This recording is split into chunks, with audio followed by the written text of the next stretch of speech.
Dum, dum, dum, dum, dum, dum. All right, we're here.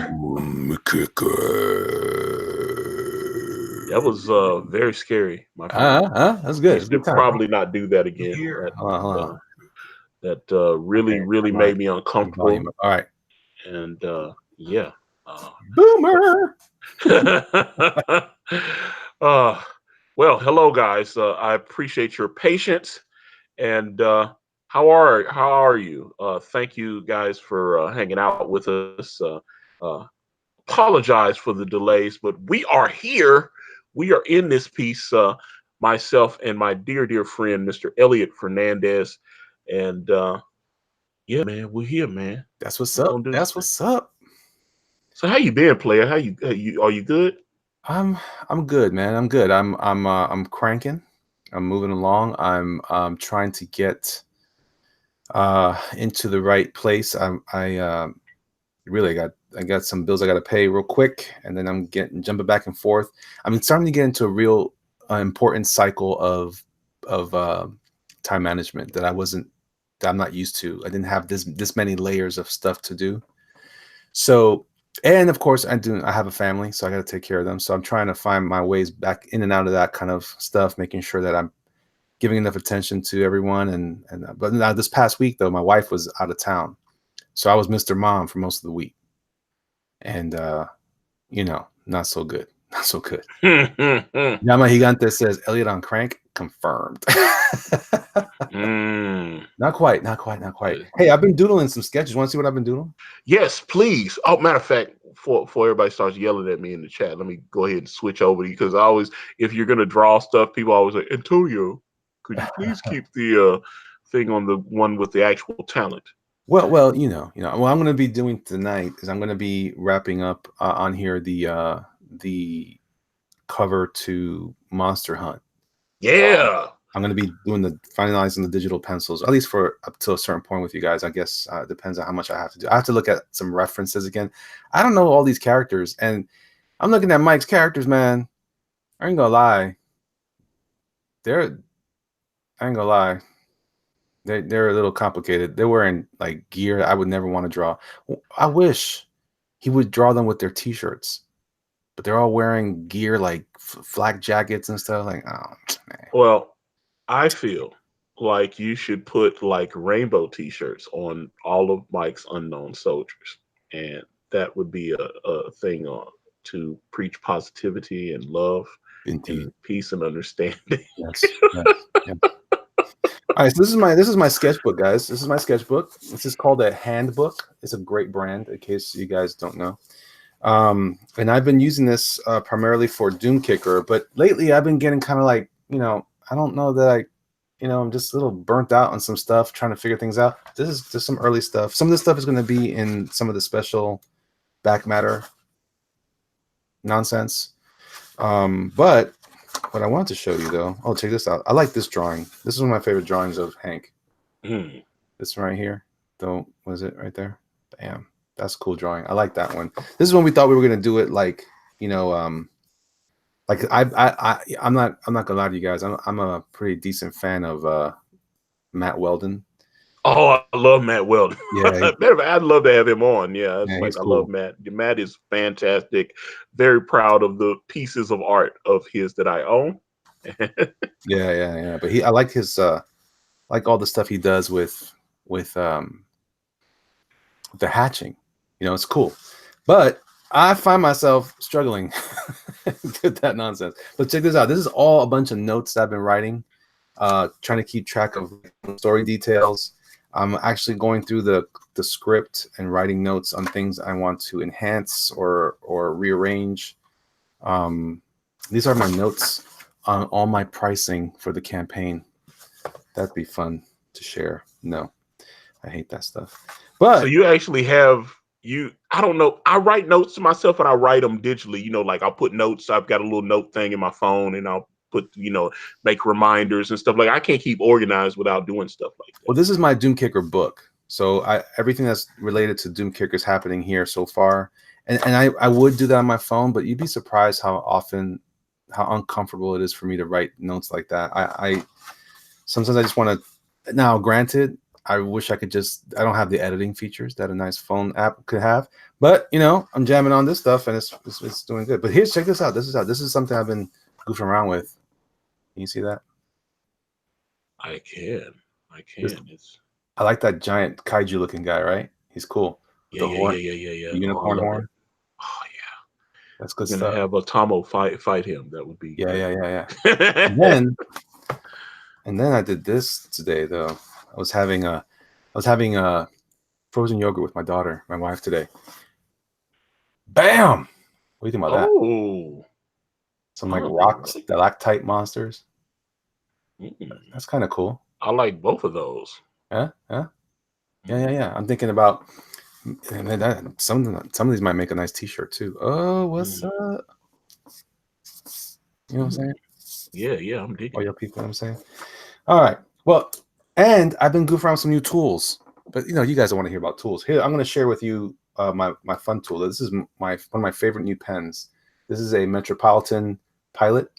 What do you call these? These are what do they call them? They're not dip pens, but this actually does dip. You can dip this one. This is like a fountain pens. I've been using that for drawing a lot lately. I've been kind of like turning into an old man, not an old man, an old artist. Like I'm starting to kind of like creep into this mode where I'm like, I want to try old school tools. And then I keep seeing these posts by Mitch Britweiser. You seen those? He's like, I got this new contraption from Rotring. It's a German company. I'm like, damn, I went and looked it up. It's like $250 for that measuring thing. Like, whatever. So what's up, everybody in the chat? What's going on? Look at Rob Wells hanging out. Thank you, Rob, for posting the Doomkicker book. So Doomkicker's moving along, man. What do you think? It looks like you are having some good fortune with it, and I am applauding that because you know how I am about securing the bag. Secure the bag. Hey, I'm gonna do this. I'm gonna share my screen so you guys can see what I'm doing. I'm gonna share. This is my Photoshop screen. So I'll just share this. So there I am. We are at 24,440. It's creeping. It's creeping. It's creeping, and it's creeping, and it's creeping.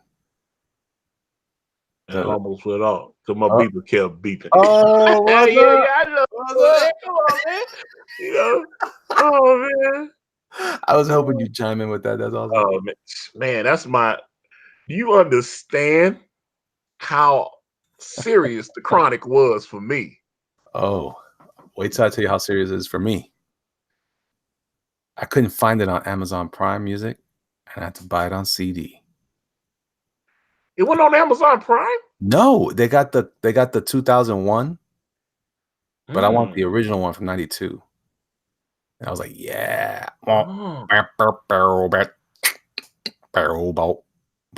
Anyway, yeah, man, I love the Chronic. I don't smoke Chronic. I'm just saying I love the music that goes with Chronic. Anyway, people are going to be like, Elliot smokes Chronic, confirmed. All right. So let's go ahead and show you what's going on here.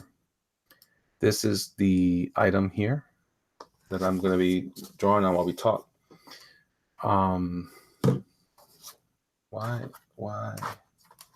You know who else I miss? Can you hear me? Yes, sir, I can. Keith Sweat. Oh man. There you go. Telling me no again.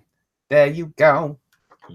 Don't you? Anyway, maybe I shouldn't be singing that song. There you go, telling me no. Woo! All right, so this is an homage cover to the I think it's 83. I thought it was 84. 84. Is it 84? Well, it probably made it in 83, but I thought they had the toy line and everything. I actually had Kang from the Secret Wars toy line back then. Oh, yeah. Jamie Giganta says Elliot smokes black and red Kush. No. Rywell Stevens says I prefer Chronic 2001. Yeah, really? I like the original. Chronic 2001 is fantastic, but the original Chronic, yeah, man, it changed the game, the historical importance of that album. Tell me about cannot be stressed. And I was like, it's like I was in, and maybe because it was such an, impressionable time for me. I was in high school, and oh man, and matter of fact, it was when I was first switching over from I didn't own a CD player, and I bought a CD player. I bought like a little Sony Discman, it. Okay. and so for the first time in my life, I started going to the store and buying CDs instead of cassettes. And all of a sudden, I remember some of the first ones I got, some of the first CDs.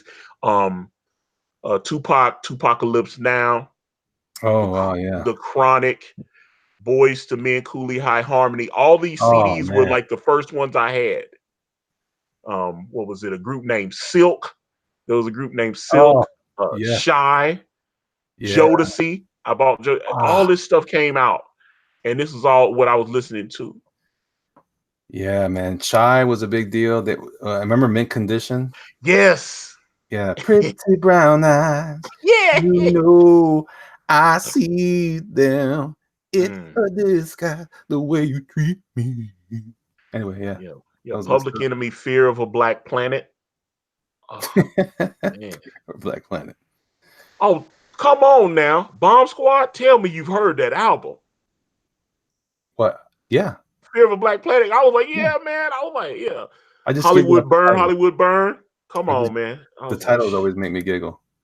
oh man, yeah. Because I was like, man, Fear of a Black Planet is classic. Um, mm, You know what I need? See, this is what's frustrating. I need reference of some of these characters, and there's not enough of them online. yeah, It's all yeah. promotional material.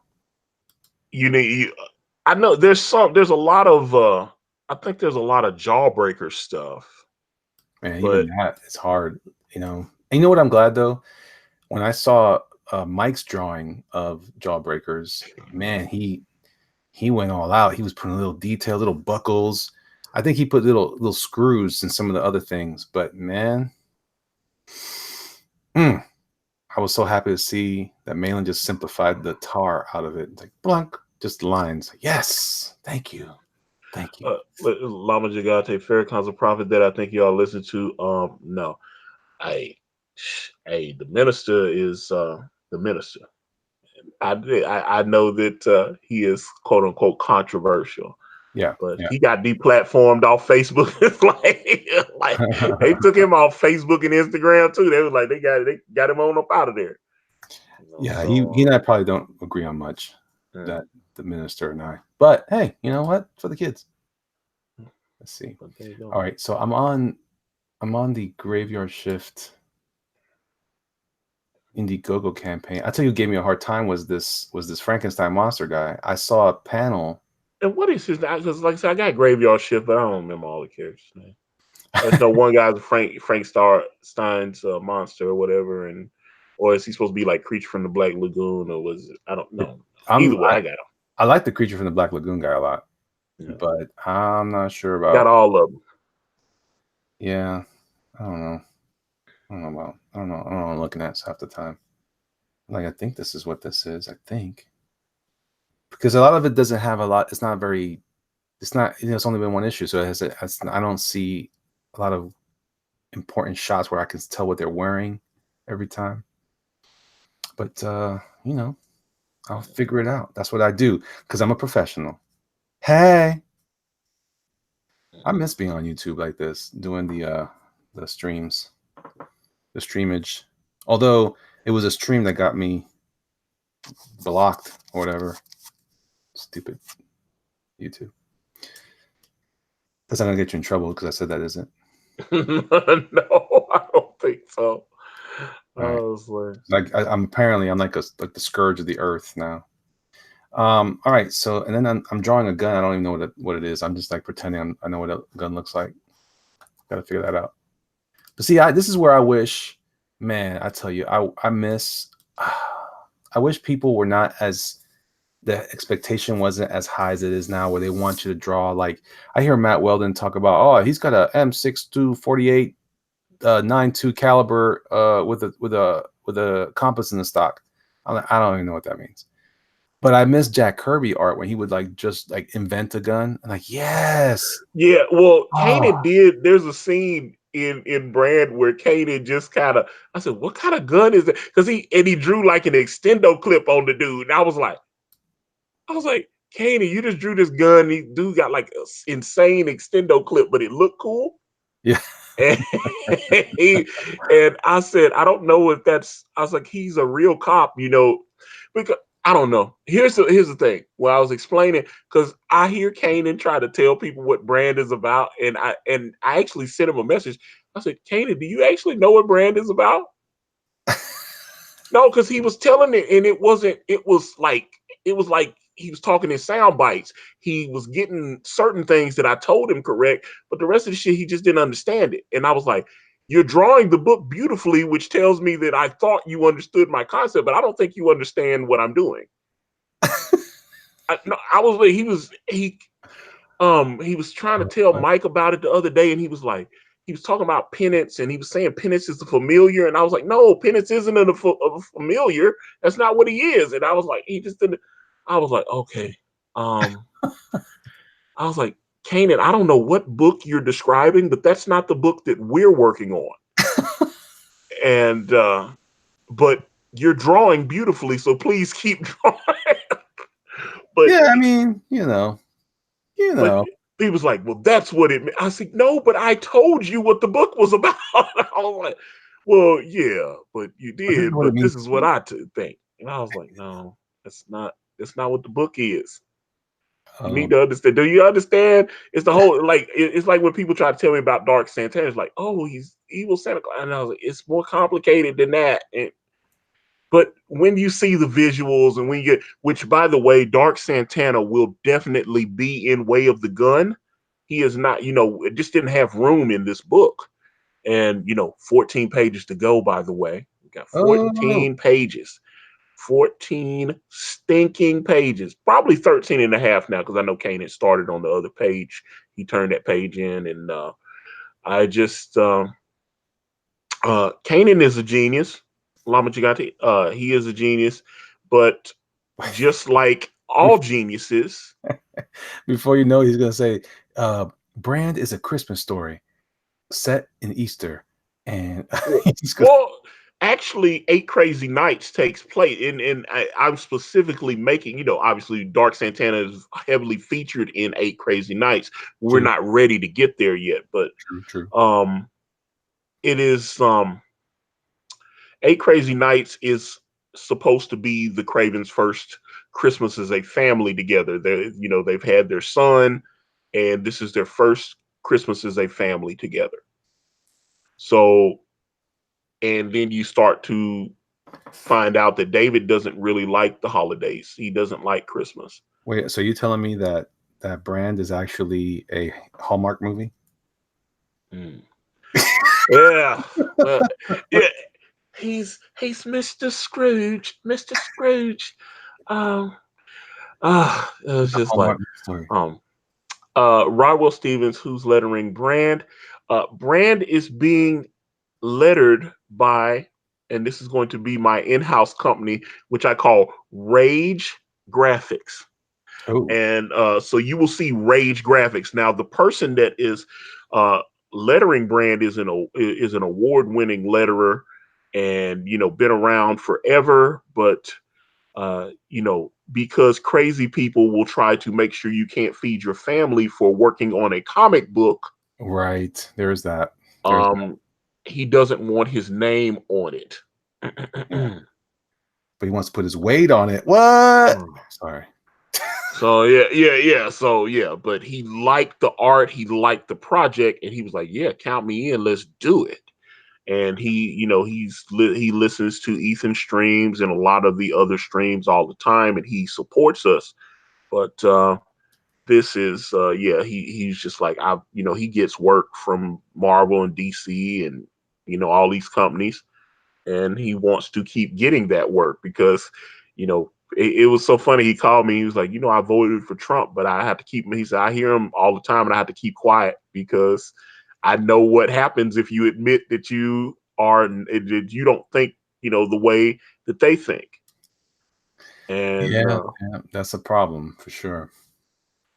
and I hear people talking about the situation that happened to like Christopher Priest, and my thing with this is because I even heard Edwin was talking about Christopher. Christopher Priest is actually a Baptist minister, but Yes.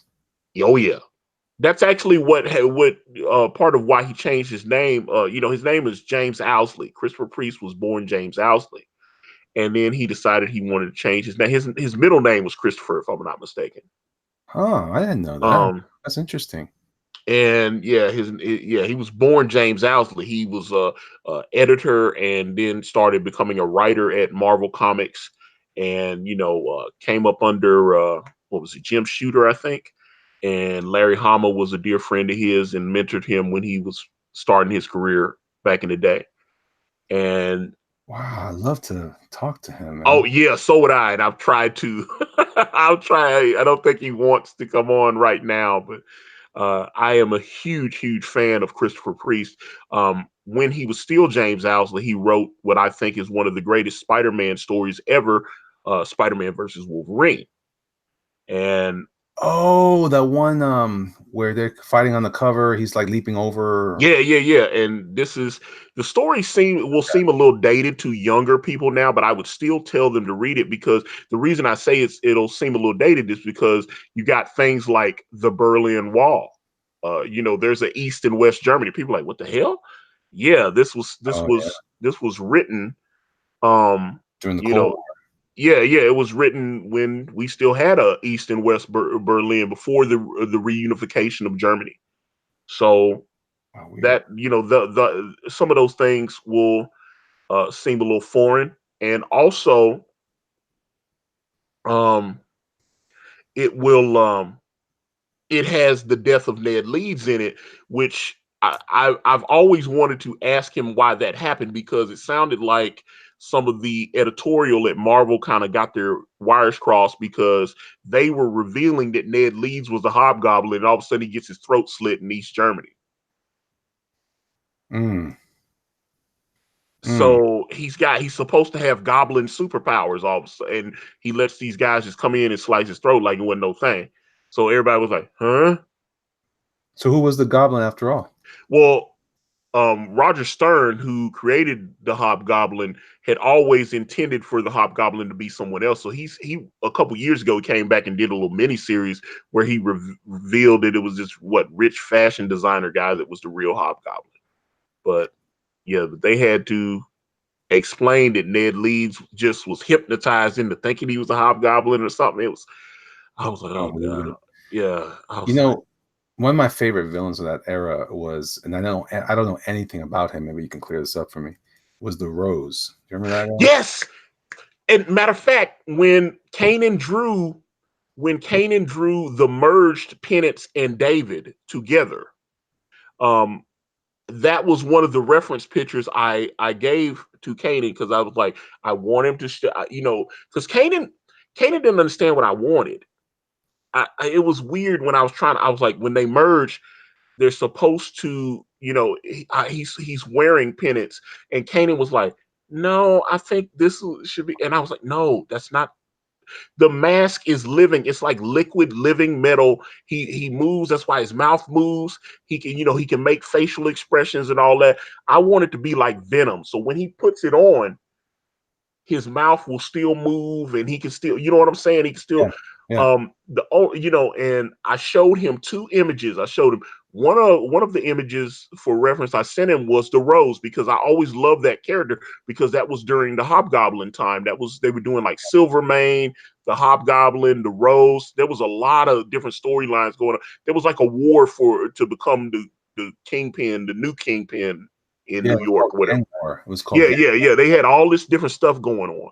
So Yeah. the Rose was integral to that. Not, especially the first Rose. I don't like the other two Roses, but the first Rose, who was Wilson Fisk's son, Ah, and then Vanessa Fisk, Kingpin's wife, realized that her son was trying to take her husband out, and she shot her son and killed him. dang. Yeah, so yeah, she picked her husband over her son. That's crazy. and then there was another. And then they were like, "We need to bring the Rose back." So then they brought him back a second time. Then they brought him back a third time, and he was like a cop. It was just, it was stupid. Once you start bringing back the third and fourth versions, that's why you don't even see the Rose anymore. Yeah. I was like, but I would go back and I would completely like do a new 52 type reset on a lot of this Marvel stuff and just start over. They need to burn that shit to the ground. There's a lot of bad stuff coming out of Marvel right now. Although Richard reviewed that new Dale Keown and Peter David Hulk one shot, I'm actually thinking about buying that just because I love Dale Keown. Dale Keown on the Hulk. Oh my God, that He was was all like, right. He was all he right. was all right. The fuck? Take it easy. What? Take it easy. I just said, God. He was all right. He was Dale Keown on Hulk for me. And then he went on to Pit. He's Oh, all right. oh, how dare you have a different opinion than mine? Ree, ree, Well, you know, ree, ree. I'm You just have a different saying. opinion. I'm just saying. I'm not saying I love Satan. I just like Uh, him. you know who else I loved? What was the guy? I think his name was Ian Churchill. He was on cable. Yeah. He did. Oh no, don't tell me. Yeah, I don't like that guy. Because I think they put him on X Factor too. But he was the cable artist. I thought his art was great. I don't have any clue what he's doing now. I think he worked. I think he did some DC stuff under Jim Lee. I think he did recent stuff too. Wasn't he Brett? There was Brett Booth and Ian. Didn't Ian Churchill do the Titans or something like that for New 52 when they first He introduced? may have, because that's one thing. I'll be going on the DC database sometimes when I be looking, trying to see if they have any recent credits. But I loved Ian's stuff. Ian's stuff was fantastic for that '90s era. Oh, Yeah. Well, yeah. I'm not a big '90s era.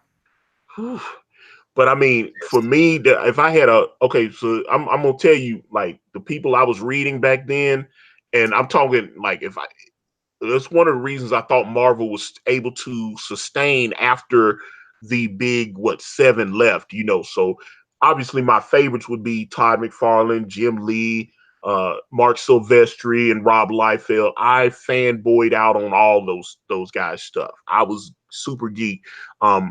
I never really liked what's the other the guy that did Silver Hawk or whatever his name was. Oh, Silver Valentino.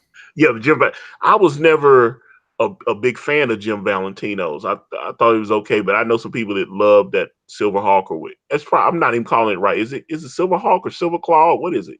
Um, Thunderclaw? I don't know. no. Silver.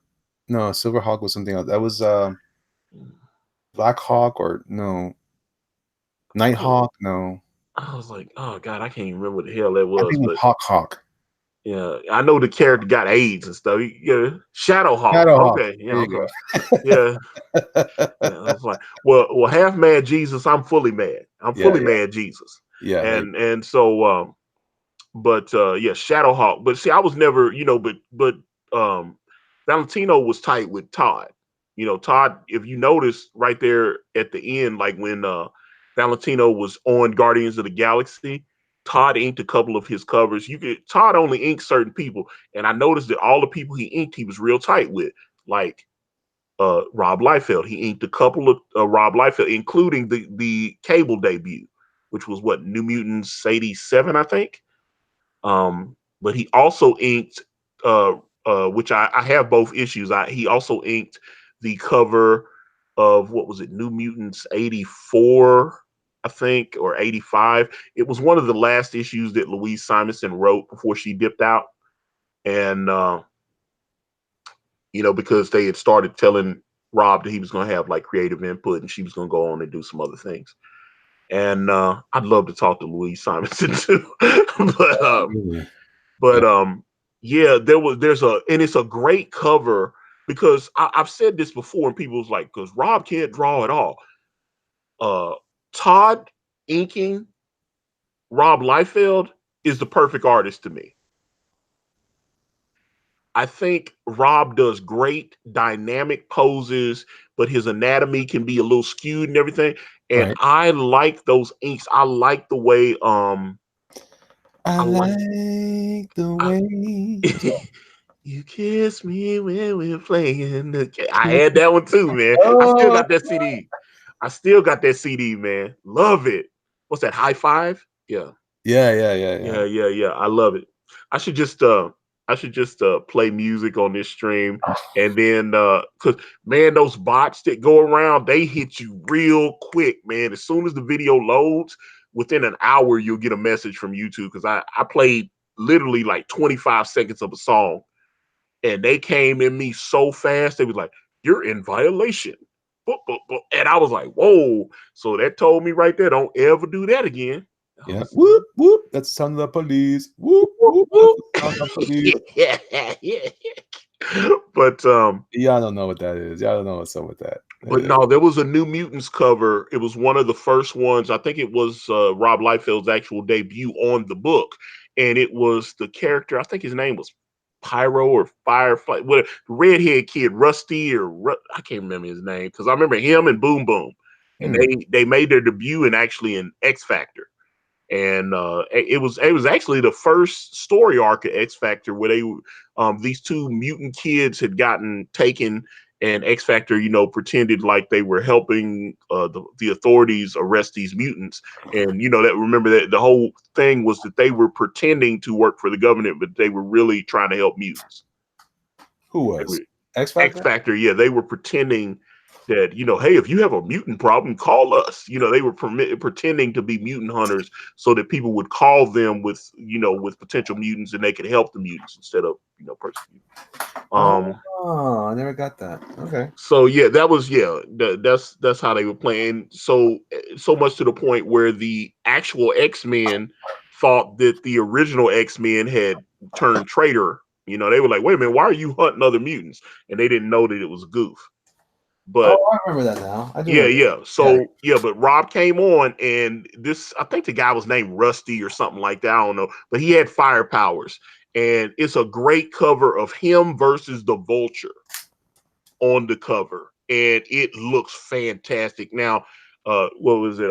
Michael, what it said? McFarlane, was it Kentron? Yeah, it said McFarlane basically had to redo Rob's work. Well, I thought the layout was great, and then Todd's inks made it perfect. If I owned Todd's ink cover of New Mutants, 85, I would be in heaven. That is a great, because I love all the classic Lee Ditko villains. Mysterio, Craven, all that kind of thing. Right, right. Um, those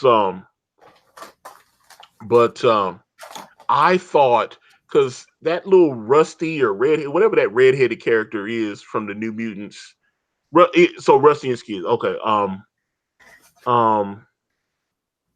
Rusty was boring, and that's why he doesn't. They tried to use him a few times, and no one cares.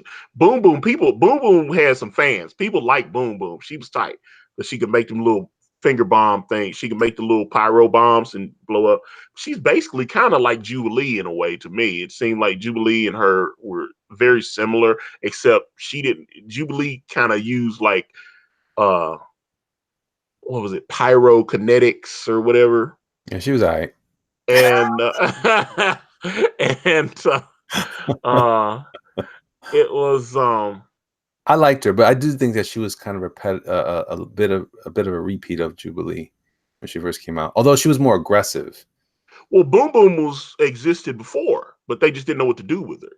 So Boom Boom made like little cherry bomb things. She made like little fire. She made like little, but it was cool. I liked her, and I liked the way Rob,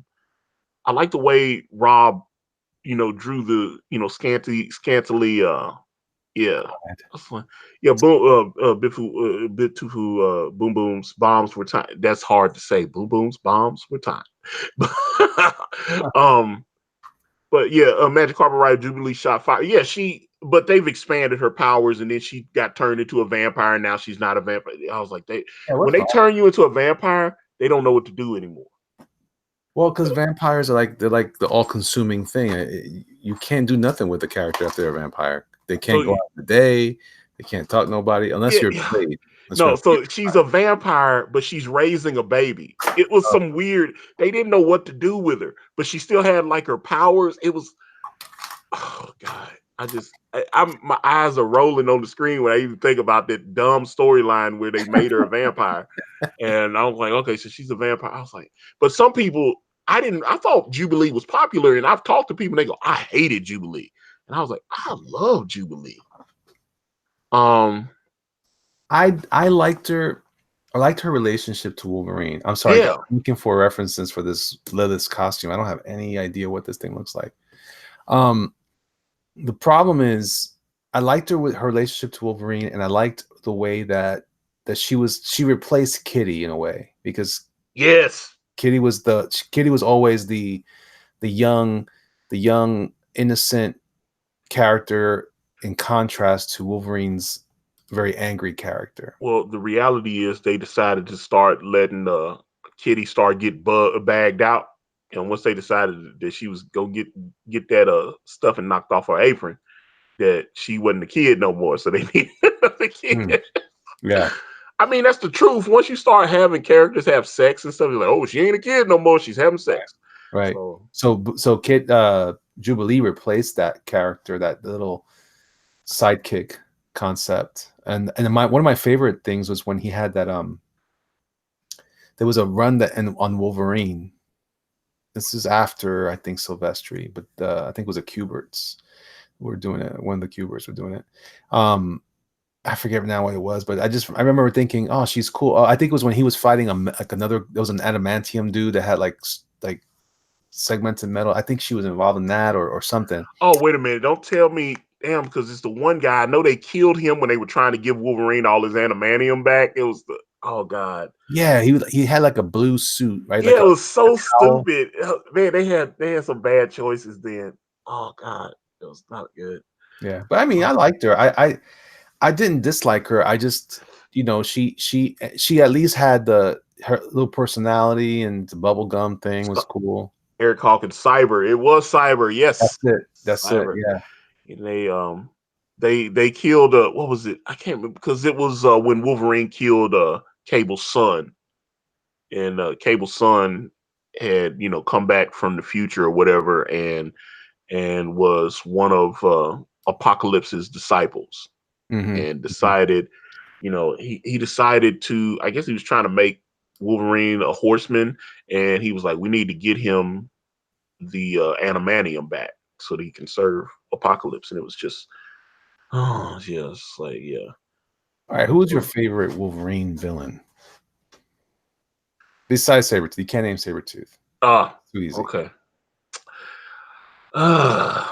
Okay. Because I kind of like, there was a story that Chris Claremont wrote with the Silver Samurai that I thought was really cool. He's a good villain. And Was he really a villain though, or was he just like loyal to his samurai clan or whatever, his master? well, for the sake of this argument, I'm going to say he's been most often portrayed as a villain, but with noble intentions. Okay, fair enough. So Fair enough. Yeah, I like him. My favorite, I think my favorite, and this is going to be weird because I'm not that familiar, but I think is Lady Deathstrike. ooh, like her too. Yeah, I always thought she had a really deep or neat presence in his stories. And Malin did some weird stuff with his costume. Okay, she's got boobs, but she's got not have boobs. Is she wearing a bra? I don't know what she's wearing. She's made of chrome. That can't be comfortable. If you're a woman, if there's any women in the chat right now, and if you had a metal brassiere, would that be comfortable for you? I would suspect not. Anyway, no, I'm assuming her superpowers hold everything in place. That's true. That's true. Maybe that's what it is. No, but definitely, I thought that she was the creepiest one because she was kind of sexy, like in some images, depending on who would draw her, and then sometimes she'd just be you know, bat crazy. Mm. She was wild. And then I liked her in that. Did you ever watch that? Um, what's it called? The Hulk versus Wolverine, Hulk versus Thor cartoon. The animated? No, I've been. They had it on Netflix, and I never watched it. I don't know if it's still on there. Oh man, you should definitely watch that. That's good. And the one with versus Hulk is introduces the Weapon X crew, and she's in there, and she definitely kind of expressed that kind of look. You know, she was kind of crazy, but I thought she was done well in that show. And the fact that she could be torn apart, she's not even real, right? Isn't she mostly robot or all robot? I can't remember now. But I always thought she was a little bit touched, and that was a neat thing to me. Kind of carved out who I thought she was supposed to be after all. Other than that, I mean, I liked Cyber. I thought Cyber was fun looking, but I didn't know anything about him. Well, I do like the way the Kuberts drew him. I was like, that's kind of a basic costume. He's got adamantium all in his arms and stuff. I was like, okay, um, get it, man. Booker, Booker But the T says Kuberts, the Wolverine one was good. The Thor one gets a little boring. I agree, except that I think the animation was a little bit better in the Thor one, but it was a little slower. I like the idea though. In that story, Loki takes control of the monster, the Hulk, and with the spell working with um, what's her name? Who's the Enchantress? And with the blonde hair and all that, yeah, yeah, yeah, smoking hot, yeah. and he takes over his body like he's operating like a puppet, and he attacks Asgard with the Hulk, and the Hulk looks like he's just a savage. I love when Hulk is the savage monster. I love it. Every time you make him smart, like that stupid movie. Mm. Professor Hulk, stupid. What are you gonna I do? liked Professor Hulk in the book. Uh, It seems to work. I got to be honest. It did kind of. It was a little weird when he was like when they had to do all the image cap, and I mean that was at least $45 million worth of image capture with him. They weren't cheap on it. Let me be fair about it, because it just seemed a little off putting. yeah, I don't like it. I didn't see the movie, to be fair. I still haven't seen the movie, but I don't want to. So okay, Uncanny Kodiak wasn't Omega Red more of an X-Men villain? Omega Red was definitely a Wolverine villain. They encountered each other when he was still in the Weapon X Pro. At least that's the way the history. But I mean, they set it up where he debuted in the X-Men books, but he had a back history with Wolverine. Isn't he actually like a vampire after all, He basically? sucks. His tendrils draw the life from, but he's got his metal's called like carbonadium. It's like the Russian knockoff of adamantium. Yeah. It's like a adamantium and vibranium mixed together or something. It's not quite the same, but it's just as unbreakable almost. I was like, once you start putting stipulations on the stuff, it was like back in the day when they were saying they used to say they used to not know what Captain America's shield was made out of, and then it was made out of vibranium. Then well, they were saying, oh, it's like It's it's an an alloy. adamantium alloy. Yeah. With They didn't that. know what the hell it was. It's made out of something, and then they start coming up with vibranium and adamantium, and now they just go, it's vibranium. Because at first it wasn't vibranium. It was just some kind of hybrid alloy, some kind of mysterious metal. But isn't Um, it's not vibranium uh alloy anymore with no, no, it's adamantium? it's just straight vibranium now. That's what because Eh, whenever if the movies come out and they make money, that changes everything, because they had the ultimate Nick Fury, and then they had the white Nick Fury, and then they put Samuel L. Jackson as Black Nick Fury in the Avengers movie, and they make $1 billion. Nick Fury needs to be black in the comic books now.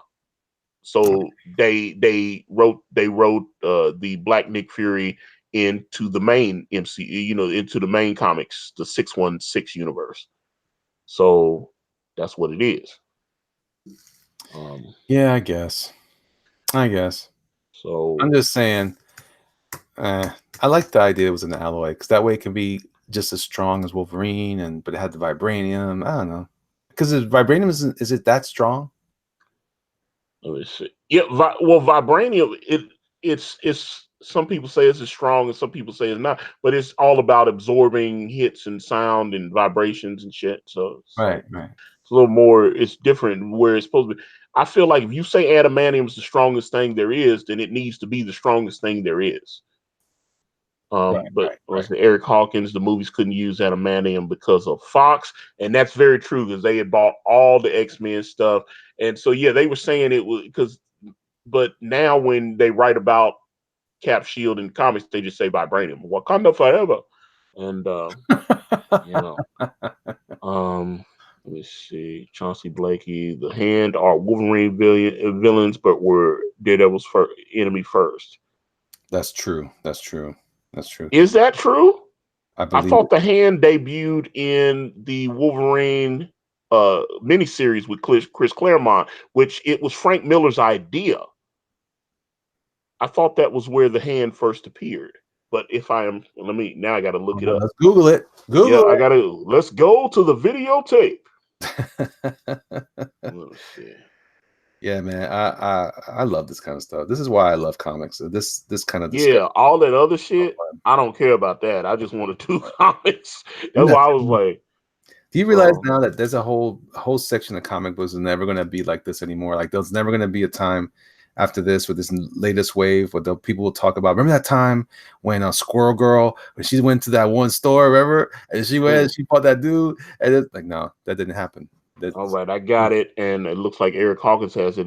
They did make their debut. Now this was almost at the exact same time, though. It's because the Wolverine miniseries came out right around the same time, but it was yeah, Daredevil 174, which came out in 1981, work. and so so but yeah, as you've gone back and you look at the history of the Chris Claremont Frank Miller miniseries, Frank Miller had a lot of story input in that miniseries. He had a lot more input.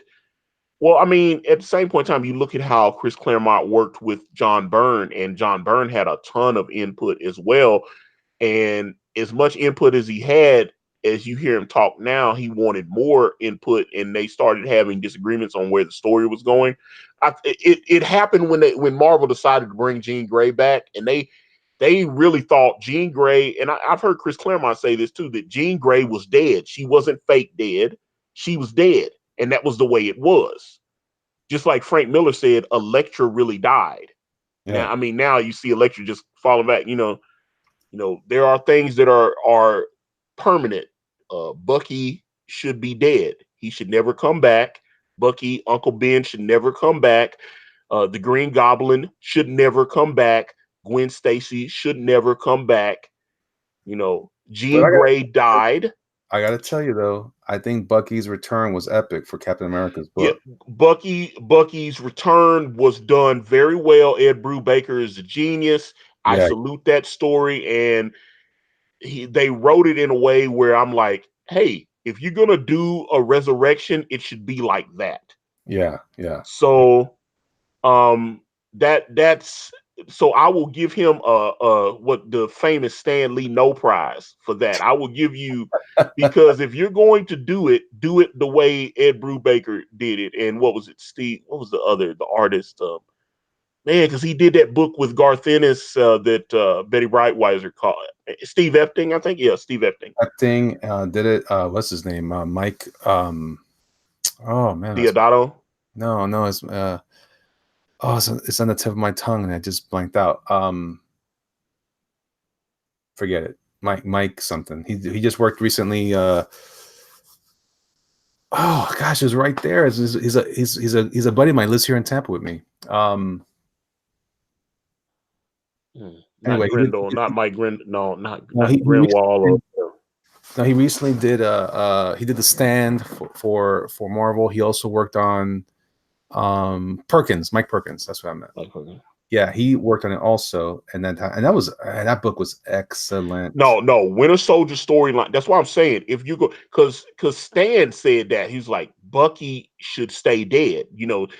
Uncle Ben should stay dead. If you're going to bring Bucky back, though, it needs to be on that kind of level with like Winter Soldier, like, because everybody tries to do these resurrection stories, and then it's so bad that it was just a joke. He's not really dead and stuff like that. I just Eric Hawkins, Elliot, I want to slap you because of how easily you just drew that hand. So, You mean this hand? You mean this hand? oh Eric? no! This one right here? This one right here? Don't tease him. Don't Yeah. tease. Don't poke the bear. Want me to show you how to do it? Want me to show you how to do it? Mm. I'll do a quick lesson. So here's how I do it. So I have the general shape of where I think is going to be, right? Looks like one of those, like the head of that character on what's that one show? Amazing World of Gumball. On these eye, the cat nose and the tongue, whatever. All right, not that. But what I do is I think about the palm. This is I wish I could show you my fist, but so Your iron fist. right. So the fist, right? The way I see it, if you look at it straight ahead, is this, right? Like a robot punch. Or sometimes I talk about it in 3 dimensions. I talk about it as a box of French fries. People always wonder, why would I say that? Well, because if you take the French fry box, it has about the shape of the human hand. And these are the fries. Right?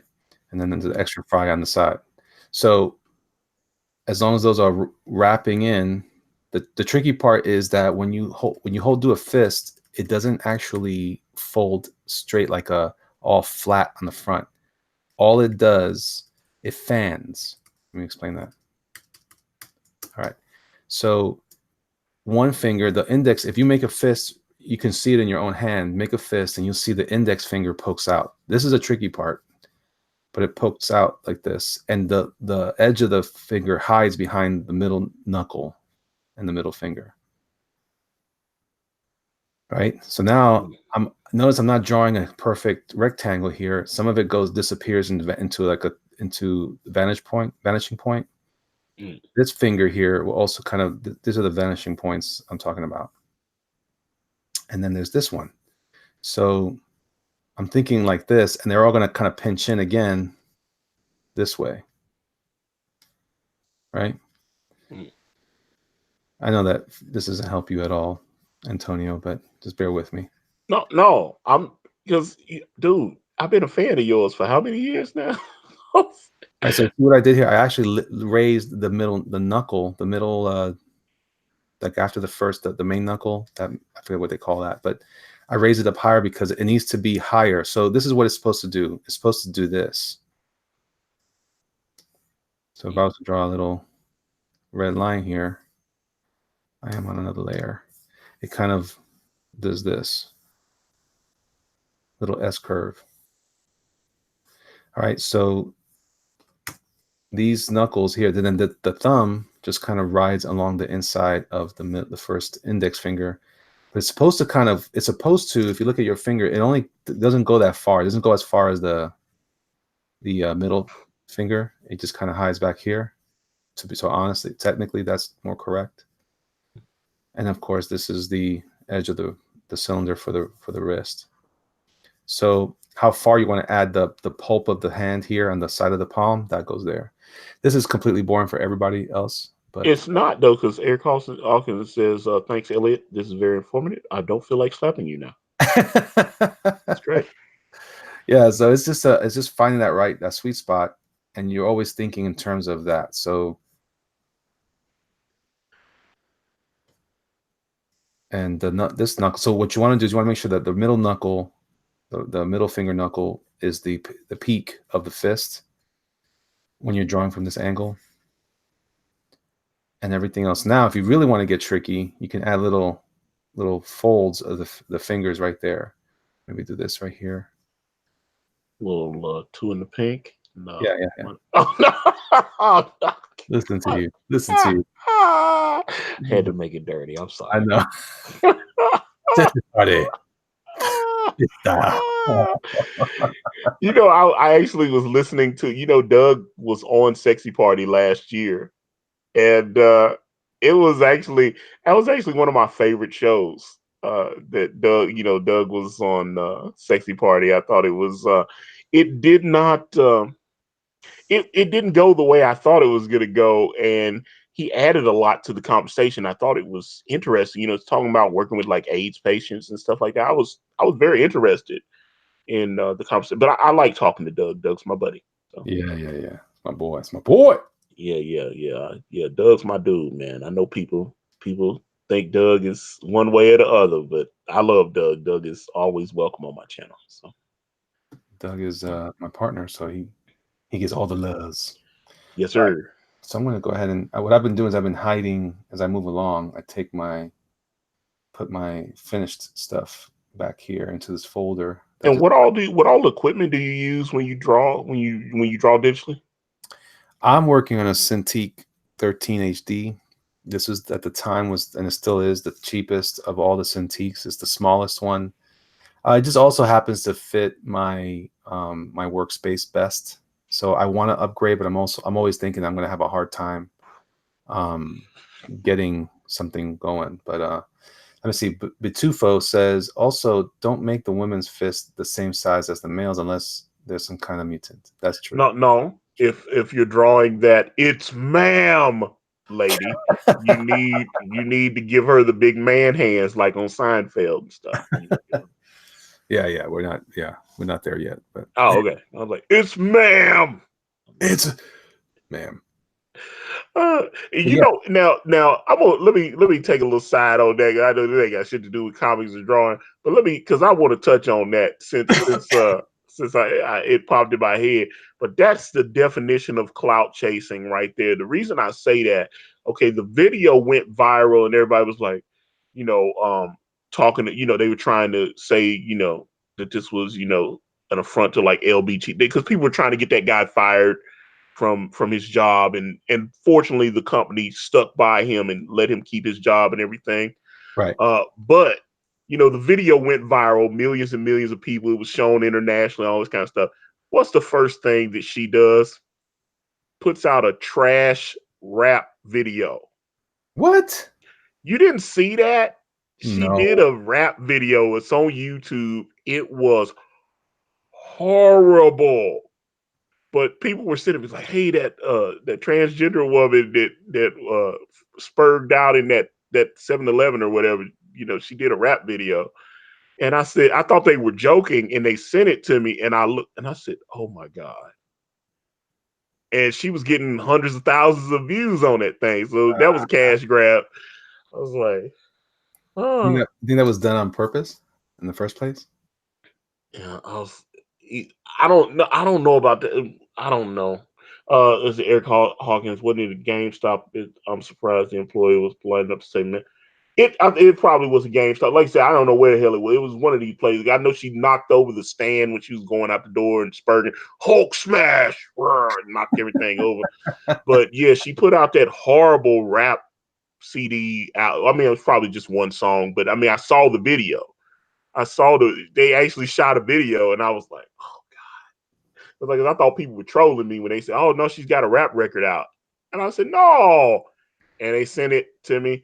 Just like I didn't know that what's the chick that played Captain Marvel used to be a pop singer. I didn't know she used to be a pop singer. What? How do you not know these things? Because I don't care. She was like 16 or 17. She's And yeah, only 17. Sorry. and yeah, I think the videos on YouTube and stuff. Yeah, oh my God. Uh, Kentron, yeah, it was a crap video, not a rap video. Oh no, I can't even with a straight face call that rap. It was so bad. But it reminds me of like when American Idol, the original American Idol. I know it's back on ABC and stuff, but you know, he had that William Hung guy come on there. He was so horrible. And then all of a sudden he's making hundreds of thousands of dollars because everybody's like, you're horrible. Please come sing for me. And he's booking appearances for like 25, 30 grand, 100 grand to show up and sing a couple songs. Why? Hey, That's why I was like, I know if he could still be famous again, he would, but I He got hope the bag. I hope he secured that bag while he was getting it. Because but hey, they were helping promote because he had a song on iTunes, and it was also him and that other guy, Sinjaya, that what was he? He was like Indian guy. So I know him and his sister. I think they both tried out, and he got on and she didn't. And he was awful, but they said he had a look. They said he looks like a star, and I was like, he can't sing. I was like, is that all we're doing now? Is we just okay? He's got a look, but to be fair, there are some quote unquote celebrities that you kind of know they have a look or whatever. But and a lot of times people say that that's what Kim Kardashian is about, but Kim Kardashian is she's been very smart how she handles her social media. There's a little bit more to it than just her being attractive. She's all right. I'm just saying there's more. Don't just dismiss and go, oh yeah, she's just trading on her looks. There's a lot of hot chicks on Instagram. Are you serious? Yeah, all right. Oh, and now she's a mom. She's a mom with like 4 kids. They're all right. Yeah. Oh no. Yeah. Congrats. I can't remember what was the new baby's name. I can't remember what the new son's name was. I was like, There's okay. North and West, and then there was one was named Atlantis. I don't know. Yeah. Atlantis West or something. Yeah. What's going on here? Oh, Kentron Yes says try an iPad Pro 12.9. I hear they are awesome, Elliot. You know what, Kentron? You should buy it for me. Send it to me. I'll give you my thanks. All right. I don't know. I don't know how to draw this costume for Devil Dog. I don't know what it looks like. Oh, wait a minute. Hold up. I think I got something. Now you can't show it on the screen, but I have something. I thought Zach sent me something that Yeah, if you have any was pics, we'll call that them pics. I'm just saying if I have something, I think he sent me something from the new Jawbreakers Devil Dog thing. But let me look. I Oh, thought I had something. But like I said, you can't show it to anyone if that makes sense. no, I won't show it to anybody. But But you're doing it to do the reference stuff. So I was like, yeah, but that's the thing. So I didn't get the book, so I don't know what he looks like. But I got to draw him. pretty sure I had something here. And then I'm looking at this Lone Star pic that Mike put up. He put up his cover, but I don't know what he looks like still because Mike did all the detail stuff. See, this is why I miss spandex. When they used to have Hmm. spandex, you just drew a couple of lines on a muscle arm or whatever, and you were good. Now I got to figure out what he looks like, and I don't know what it is. All right, I'm gonna just draw a generic blonde, hairy guy with a weird mask. Okay, hold up. I got it. This is something Richard sent me. Let me I'm gonna shoot it to your DM on Twitter. But Okay. yeah, obviously don't do any screen share because obviously he trusted me with this, so please don't share it. Kentron said he backed Doomkicker twice. Well, thank you. Mm. That's enough. That's all I need. That's all I Well, need. I must be a bad friend because I only backed it once. I backed it once, but I did back it. Oh, okay. Hmm. Prequel? Yeah, this is the Devil Dog prequel that Chuck Dixon wrote. Okay. Well, all right. Dang, that's a lot of stuff. I don't like it. Yeah. That's what I hate about the 90s, man. It was garbage. Those Oh. costumes were so bad. Everybody's costume was bad. Even when they were simple, they were bad, like Spawn. Still bad. Why did he put the stupid giant leg thing? That's so dumb. But oh well. That was his I character. gotta be honest. I don't know. I know a lot of people love Spawn. Spawn seems kind of average to me. And even when I hear McFarlane, and I'm talking about young McFarlane, now, hey, Spawn's gonna be cool. Spawn 300 is coming up, and I was like, yeah, man, me and Greg Capullo, we're gonna do it. I'm gonna ink over Greg Capullo for the first time in 18 years. We're gonna He's do this. awesome.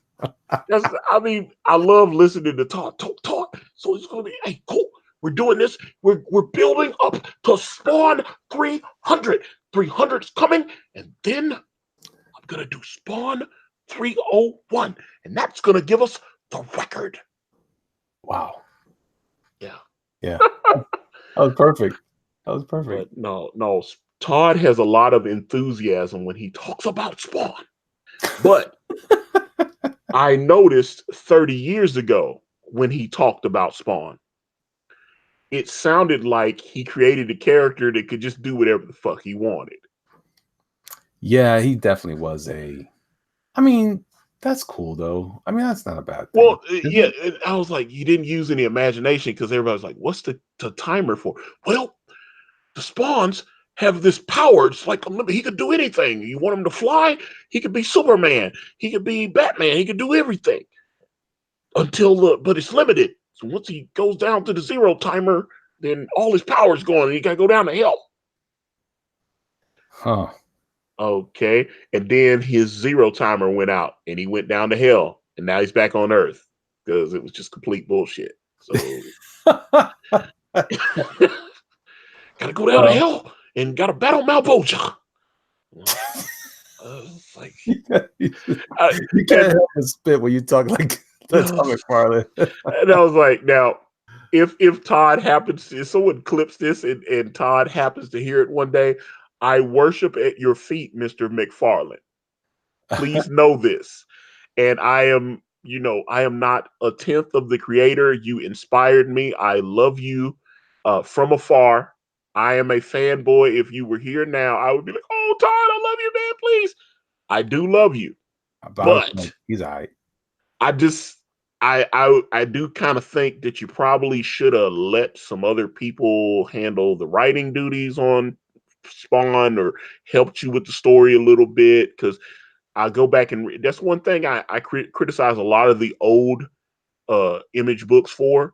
They were great art wise and the story was okay. And that I like to go back. That's why if the stories were great, then I'd go on Amazon and buy the collected editions. You know what I'm saying? Yeah.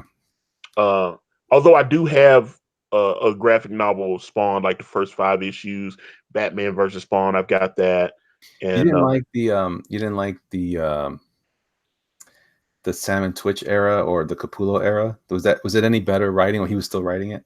he was still writing it. But it was the writing was like mediocre, but the art looked fantastic. Every page looked fantastic, Yeah. and they Yeah. were beautifully colored. Everything was great. The art was great. And it's kind of funny when I saw the making of Image thing. They did a little. It's on the Sci-Fi Wire channel, and they did like a 5-part Image thing with all the original Image people. They had Will Portacio, they had Valentino, Mark Silvestri, Rob Liefeld, Jim Lee, Todd McFarlane, and of course my man Eric Larson. They had all of them, Hmm. and then obviously threw in Robert Kirkman because he is now an Image partner. Um, He is an Image partner, huh? yeah, they officially, a couple years ago, because his book was like the biggest selling book there, and he was just paying Image to he just kind of had books coming out there. They were like, this dude's making us a bunch of money, and he's not a partner. Hey, you want to be a partner? Because he could go, he wasn't a partner, so he could go somewhere else. He could go to DC anywhere. And they reached out to him. And they was like, we want to actually make you a partner. And so he's the first non-founder to be a partner. So Wow. I know that. and so let's see, Uncanny Kodiak Spawn was originally supposed to be a space. That's the thing. They didn't know. Todd, when you hear, especially Todd has shown art from Spawn when he was like 19 and he wasn't that good and stuff. Really generic. That's why I was like, I was having a conversation about, when Kanan was doing the art and we were talking about does that look good? He draws a good black superhero. And I was like, no one designs a costume based on the race of the person wearing the clothes. They just design the clothes. Right. It's like, this would look good on a white guy. I don't know anybody that does that. And when Todd That's clearly a white person's costume. and No. and I thought it was funny because one of the costumes they mentioned that looked good on a black guy was the Spawn costume. And I said, you do realize that when Spawn was originally created, he wasn't black. Todd hadn't met Al Simmons yet. Mm. Mm. You mean the original run, or when he No, was? I'm talking about when Spawn, when he first had the idea, he met Al Simmons when he went off to play what, Pac-12 baseball. That was his college roommate. They were on the baseball team together. And Al Simmons is a black guy, and he decided to name Spawn after Al Simmons, who was his best friend for several years.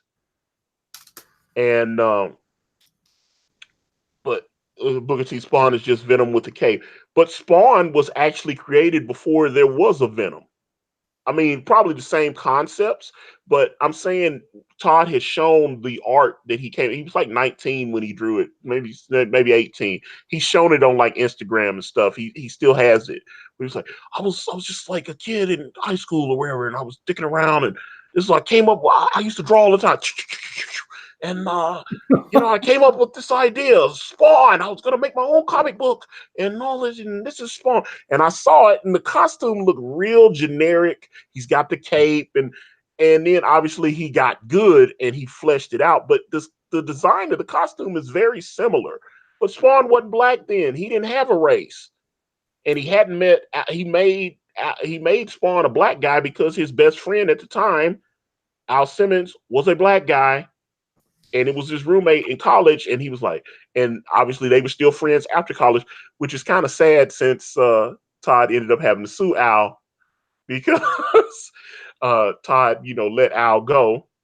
He felt Mm. like Al kind of started trading on his name a little too much. I'm the guy I'm the real Spawn. He would like show up and sign stuff saying he's the real Spawn and stuff. And and he wrote a book. He's got a book out where he's talking about the life of the real Spawn or something like that. Al Simmons has a book talking about his life. And Todd sent him a cease and desist, like, dude, you keep using my name to like make your money and stuff. What are you doing? And I think they dropped the lawsuit once he backed off. But yeah, because Al went public with it. He was like, yeah, I thought Todd was my friend, and he's like suing me, and he's got hundreds of millions of dollars, and I don't have hundreds of millions of dollars. So I don't. Well, he didn't make the comic. Yeah, but that's why you gotta be careful putting friends in your books. Be careful. Be careful. But apparently, I guess they had, maybe Todd had him sign some kind of agreement that it was okay to use his name or whatever. So, apparently some people did not know that Al Simmons and Todd McFarlane were not friends anymore. I didn't know that. I thought they were still buddies. No, they're definitely not buddies now. But like I said, Todd did sue him. But Todd sued Rob Liefeld too, and they're friends. They're buddies again. So Todd sued. They were just at last year. He posted a picture with him and David Michelinie and of course Todd. So it was Todd, David Michelinie, and Rob Liefeld at the Venom premiere last year. So they were all there hanging out. So I was like, yeah, like I said, but I mean, and Rob and Todd all squashed all the lawsuit stuff years ago. I mean, but it was all the Image partners suing Rob because Rob was doing some bullshit, Well, I did not know, when you start going and you start hearing the history of Image, Rob Liefeld actually owned that. He owned the logo. He created the logo and copyrighted it. And then everybody else just worked under his imprint. And because they had this business agreement, everybody was just using the logo without having to pay for it or any of that kind of stuff. When things started to happen, Mark Silvestri particularly mentioned the fact that they had all, as business partners, and I heard Jim Valentino say this as well. One of the agreements that the Image partners had was that none of them would interfere with the other's business. So if I have an artist then you don't go to my artist and go, hey, won't you come do some covers and some pages for me? You don't do that, and vice versa. And Danny Meeke was inking, I think he was inking like Young Blood or whatever, Bad Rock, whatever. He was doing a lot of work over there at Extreme Studios for Rob. And I guess he had reached out to Mark and seen if he had any extra inking jobs for him. And so Danny started inking some stuff over at Top Cow for Mark. And then Rob was like, "Whoa, this is my in-house guy." And so Michael Turner was wanting to do some work, some extra work, and Rob, he had kind of reached out to Rob about doing some stuff, and Rob was like, "Yeah, Michael Turner, yeah, I'd love to have you do some." So I think he did some glory covers or something like that. He did, and Mark Silvestri felt a certain type of way about that. He was like, "Well, you got my artist, and we're not supposed to be using each other's talent," and stuff like that started happening. And you know, he felt like Michael Turner, and God bless the dead, Michael Turner was one of my favorites. Michael Turner was a genius and brilliant artist, and Right. and it was but so when all the different partners started realizing that they hated Rob and they didn't want to be in business with him and they wanted to dissolve the relationship, Rob was like, "Well, surprise, bitch. I own the Image Comics logo. I own it. I was just letting y'all use it." Mm. And he tried to pull some shit on them and tried to make it where they couldn't use the Image logo and all that. Because, like I said, he owned the copyright to it. And he was like, "Well, you guys never paid me for it or anything because y'all were my bros, but I still own it. So you can't use the Image and it's Image Comics, so everybody was using it. So I still own the name Image Comics. I still own the logo. I don't know why they never hammered out a formal agreement on that." Well, I think because they were not business people, Hmm. and believe me, I've done some of the same type of stuff. Um, I think that when you're hanging out with your boys and you're like, hey man, we're gonna work on something together, it never sounds like it's gonna be a bad idea to you do this and you do this and you do this. But at some point, you got to get that stuff on wax so that way people can know exactly where they stand and how things are supposed to go. I don't know. It's a tricky thing because when you're first starting out, you're just trying to get things going and cooking, and you're not really thinking about the future. You don't know how successful something will be, and then after something is successful, you don't know how people will react when they think that, oh, you kept drawing the comic and now it's a movie. Where's my cut? Mm. You just don't think of it like that because you're just trying to get the product finished. I mean, I definitely recommend to everyone that they get, if they're going to start getting into these things, that to try to at least get some kind of thing in writing from anybody. I know it sounds like I'm being cruel, but No, and people have told me, because people have tried to scare me. They was like, "Hey man, you and Kanan better have a contract and everything." I was like, "Man, I've been dealing with Kanan all these years, and we've just had a friendship, and it's never came up." But I see what success does to people, and they end up hating each other, and you end up not having a contract, and stuff happens.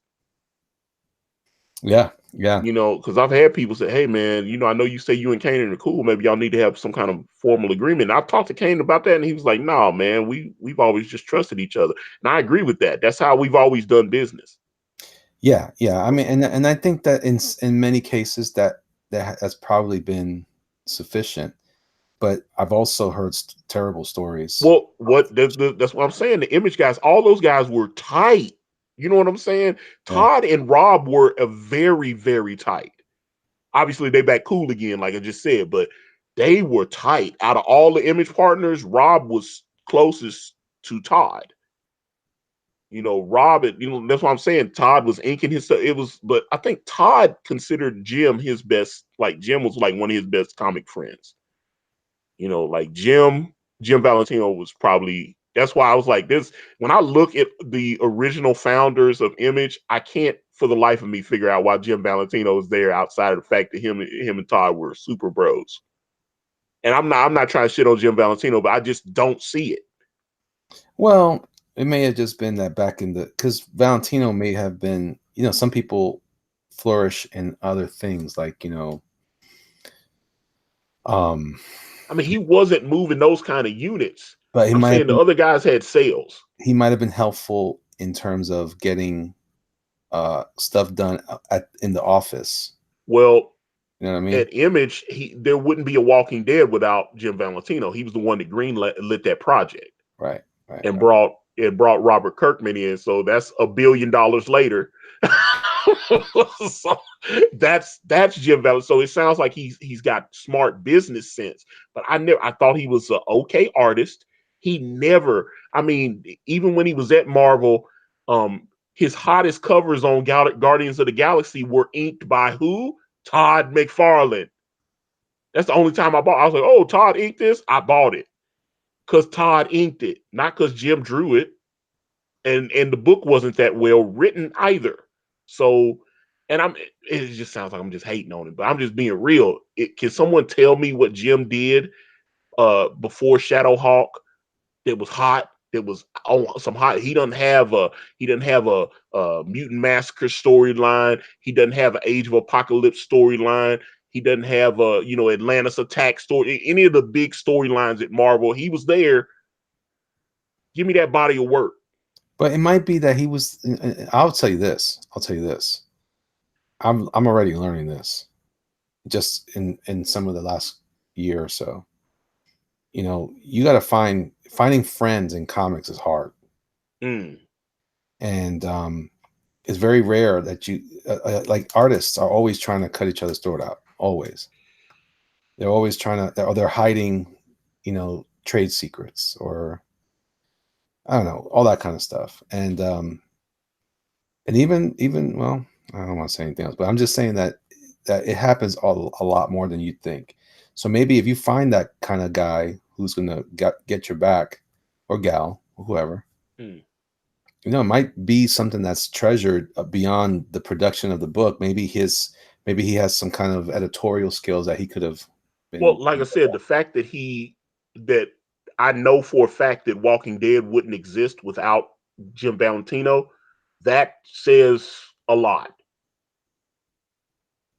And that's, I mean, that's, if he doesn't, and a lot of people, it's like, oh, it's Robert Kirkman. And I'm like, yes, it is Robert Kirkman had the idea, but if Jim hadn't greenlit it, it wouldn't be what it is right now. Nobody was going to put that book out. Nobody knew who the hell Robert Kirkman was. So he has some sort of foresight.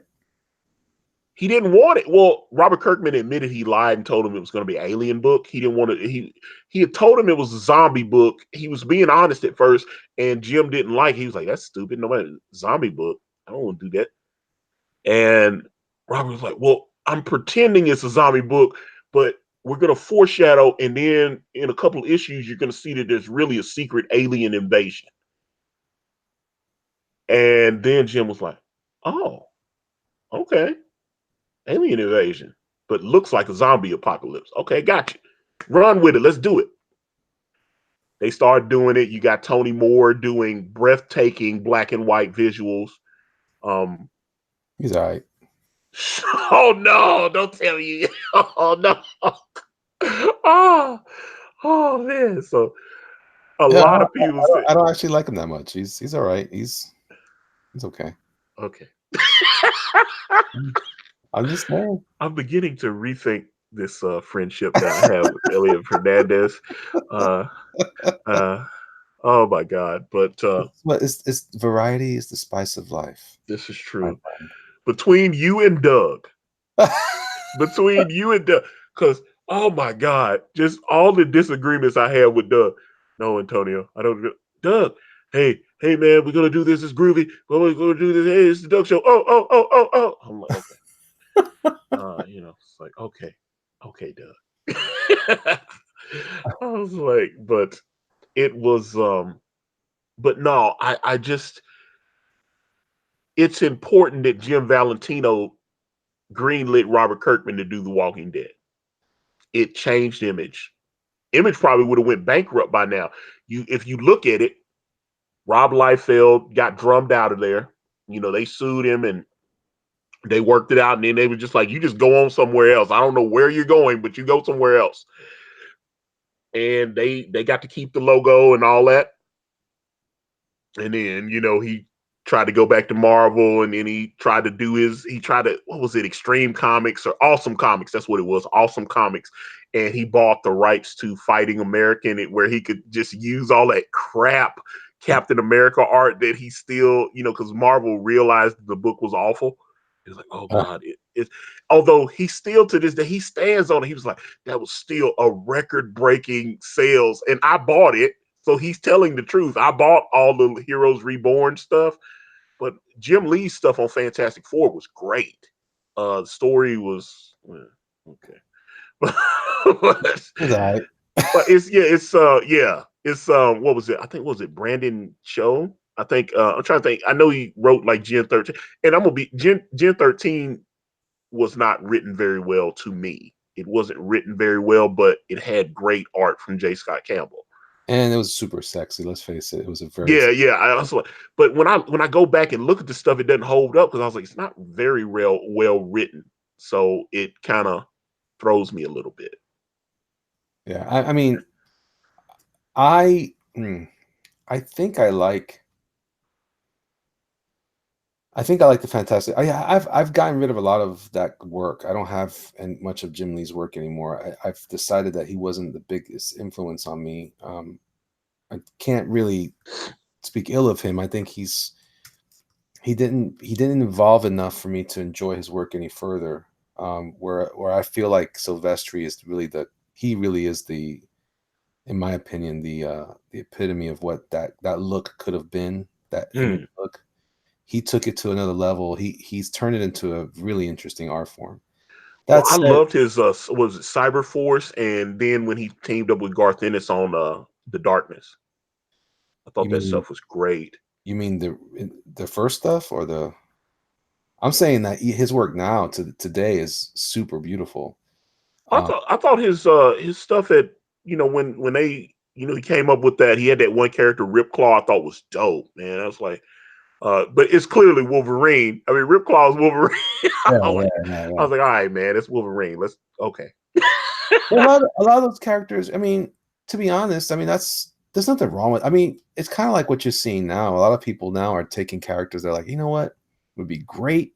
I wish this character was like this, or this character was like that, and so people are trying to do their interpretation of it. I think that's kind of cool. As long as you don't. I mean, I agree with that. No, I don't disagree because I've said, my character Lionel Solomon is kind of like Craven the Hunter and like Wilson Fisk.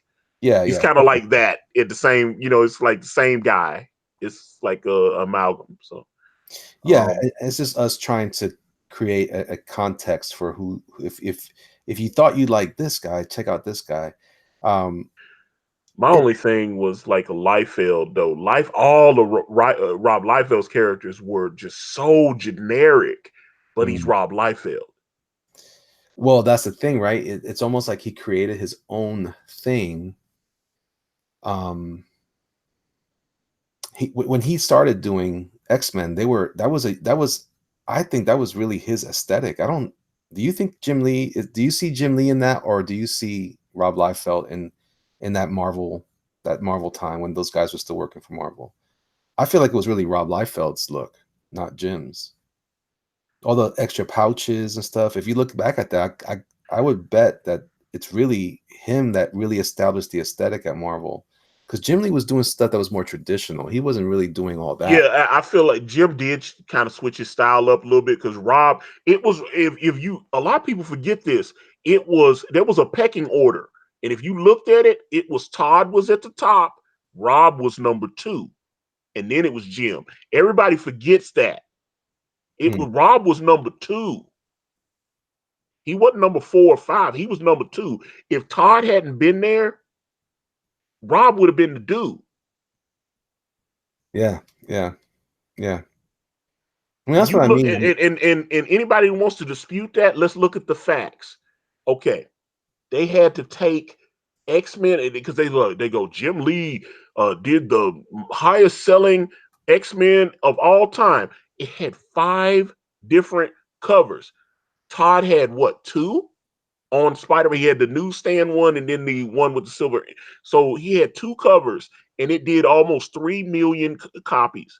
And then Rob, he just had 1 cover, but it had like 5 different trading cards in it with the poly bag. So they was slipping it in there, and I think the Shatterstar one was the rarest of all of them. So that's what they did. And Todd was, Rob was 1 cover. He sold like 2.5 million with the different trading cards. So, Mhm. but I mean, it was crazy. Now, I mean, I'm not saying that to slight Jim, but everybody forgets Rob was like number 2. Yeah, but I'm even saying that I think it was really Rob's aesthetic in the beginning. I don't really believe that. I think Jim Lee's art was much more traditional when he was doing Punisher. He didn't add all those pouches on Punisher and all Yeah, that. yeah, exactly. Because It was a lot Rob of people Liefeld forget. that brought it to the X-Men. No, no, that's what I'm saying. I think a lot of people forget how Jim came to Marvel, and they didn't realize that they had Jim Lee working at Marvel. And Yeah, these are facts. You can go back. I have some of those old. He drew like a couple of issues of the Punisher War Journal, yeah. and they didn't know they had Jim Lee. Did you see some of his early work he did for Submariner? It was a backup story on Submariner. That's what I'm saying. They were Yeah, just giving him like little shit assignments and stuff. They didn't realize. Um, and I just no, they had Jim Lee and didn't know they had Jim Lee. It's like if you draft Michael Jordan and don't know he's Michael Jordan. yeah, yeah, yeah. It's like they had Jim Lee was the man to me. You know, it's like, and I was like, so I'm just giving my opinion. But I'm looking at how hot Rob Liefeld was. Everybody forgets because everybody dumps on Rob now. Everybody forgets how hot Rob. The fact that Easy E showed up to get Rob Liefeld to sign comics for him tells me everything I need to know right there. I loved Easy E. I think NWA is like the Beatles of rap to me. And that What? man, What? NWA is the Beatles of rap. Don't at me. Don't Oh, at me. Don't at me. I'm gonna give that NWA. to you. This is your channel. I'm gonna give that to you. But what? Okay, we'll move No, on. no, no, man. NWA is the beat. If you look at what everybody did. Easy, even after all the NWA guys dipped, Easy found Bone Thugs and Harmony. Look how many hundreds of millions of dollars of records those dudes sold. I'm like, come on. Rob was Rob.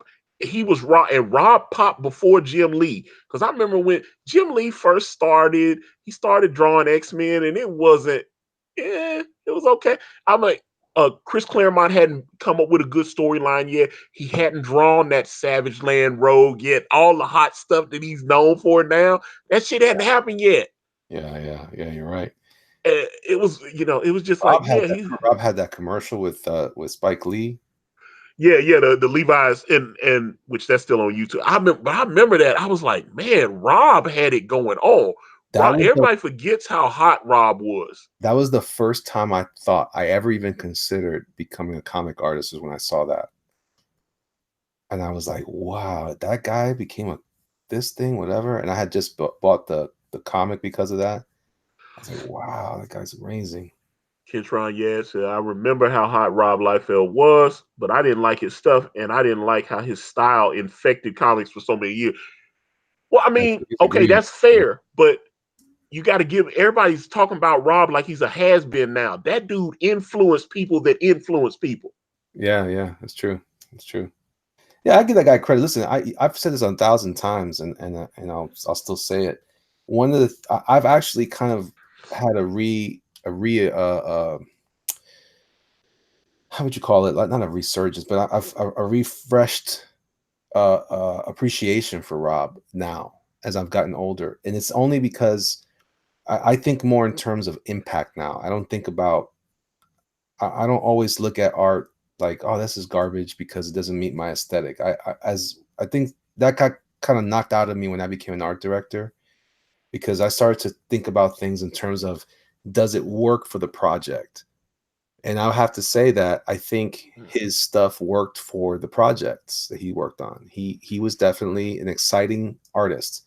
Whenever he did something, it was an exciting look, and it was so unique at the time that it brought a fresh, power to comics. Later on, I fell out of love with him because I started to realize, oh, it's just he never changed enough. Like some of my favorite artists provided levels of work that to this day are like, wow, like John Buscema. I mean, I could see that he was doing some incredible stuff, and he kept evolving, but not as much as some other artists would later. John Byrne, I thought, well, he's evolved, but he's not evolved enough. He kind of just slowed down. But some of these cats, they just did really, really good work, and Rob didn't. And then I'm looking back at the Image stuff. Like I thought Youngblood was cool. Yeah, I did too. I bought Yeah, that when he shit. first came out. I always think that Shaft is a cool looking character. Um, I stole Shaft's bow for Dawn. That's how the soul oh, bow is Shaft's bow. Half Mad Jesus, I'm seeing your comment, man. I don't know what to do now. I'm But gonna there's erase that. actually some great stuff in the chat that I want to go back on. Yeah, go ahead, do it. Let me see here. Uncanny Cognac. It's funny when Silvestri admitted to Rob on stage that he loved Cable's look so much that that's why he created a team of basically Cables with Cyberforce. So Oh, really? So that yeah, one? he admitted to him on stage. I So like Cyberforce. I thought Wildcats was good too. yeah, I did, but the writing was bad. It was Yeah. mediocre until what's the name? No, that was Stormwatch with Warren Ellis. It was good shit. He started writing that. It was good. Let me see here.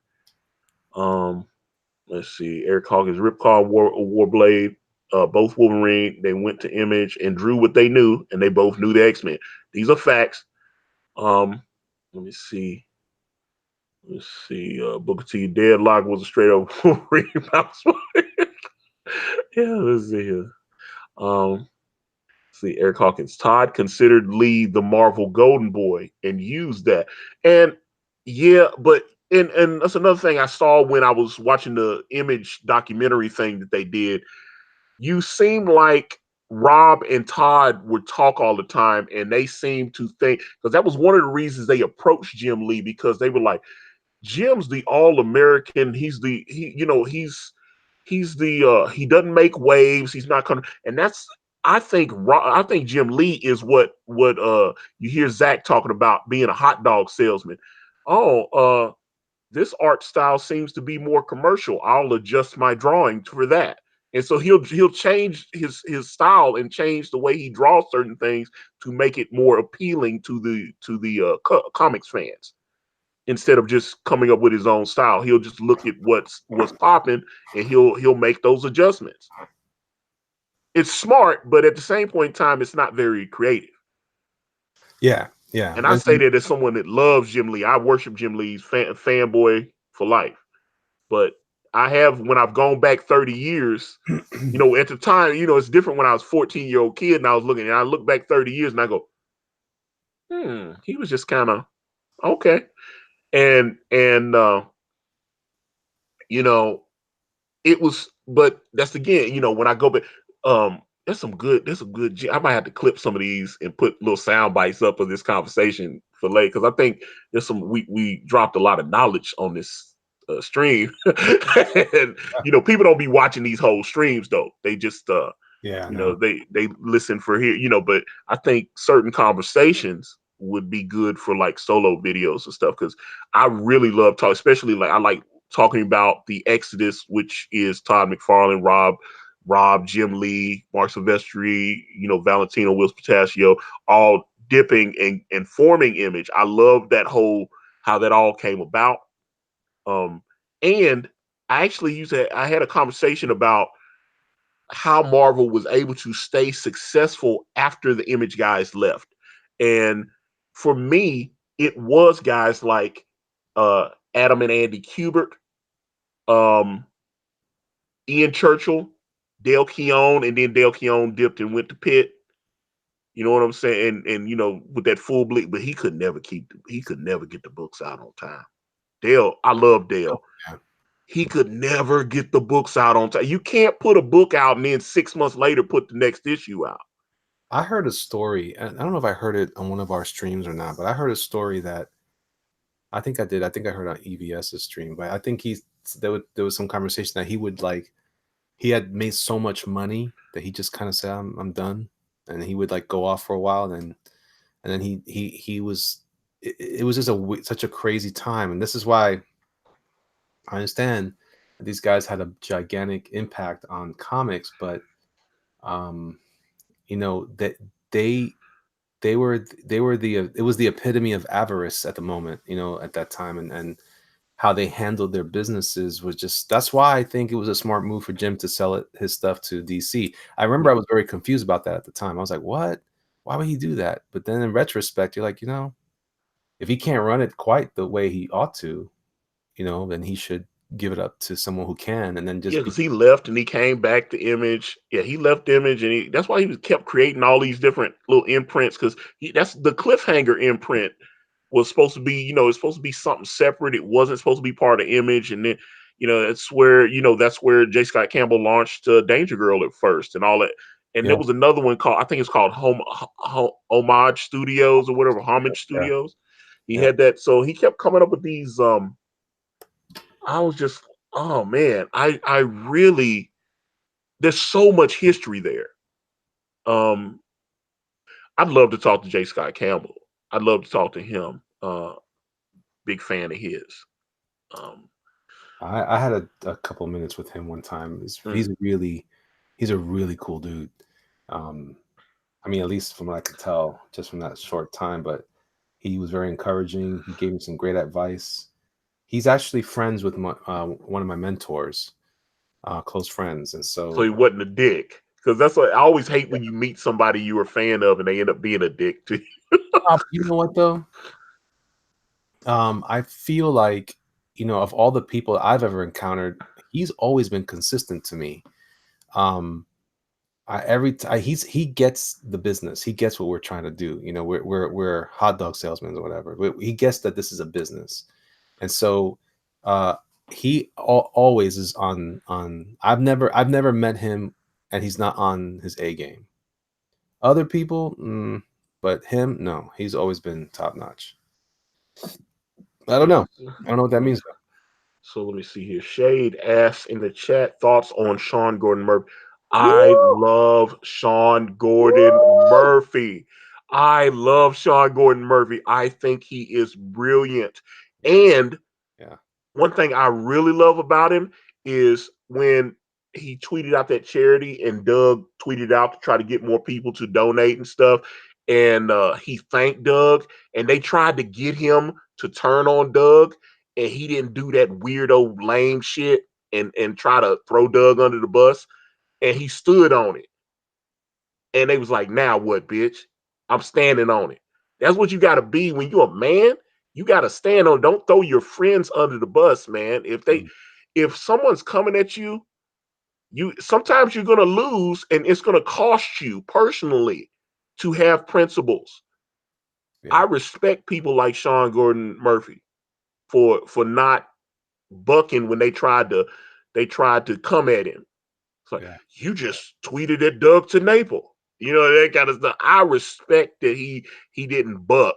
And he's like, bitch, I got New York Times best-selling comics. My next book's gonna be a New York Times best-selling comic. And I can just go off and do my own thing if y'all don't want me.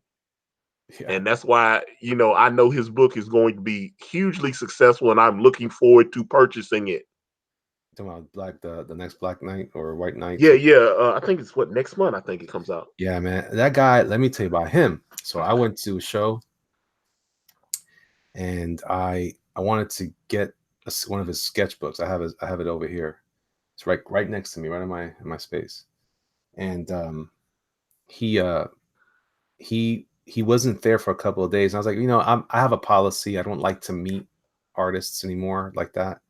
Mm. Um, it's a personal thing for me. It's because I feel like we give people individuals too much power when we jock them that way, like fans. We've got to we got to be able to look at some of these people as human beings, because then that's what happens. Ken John says he is all right.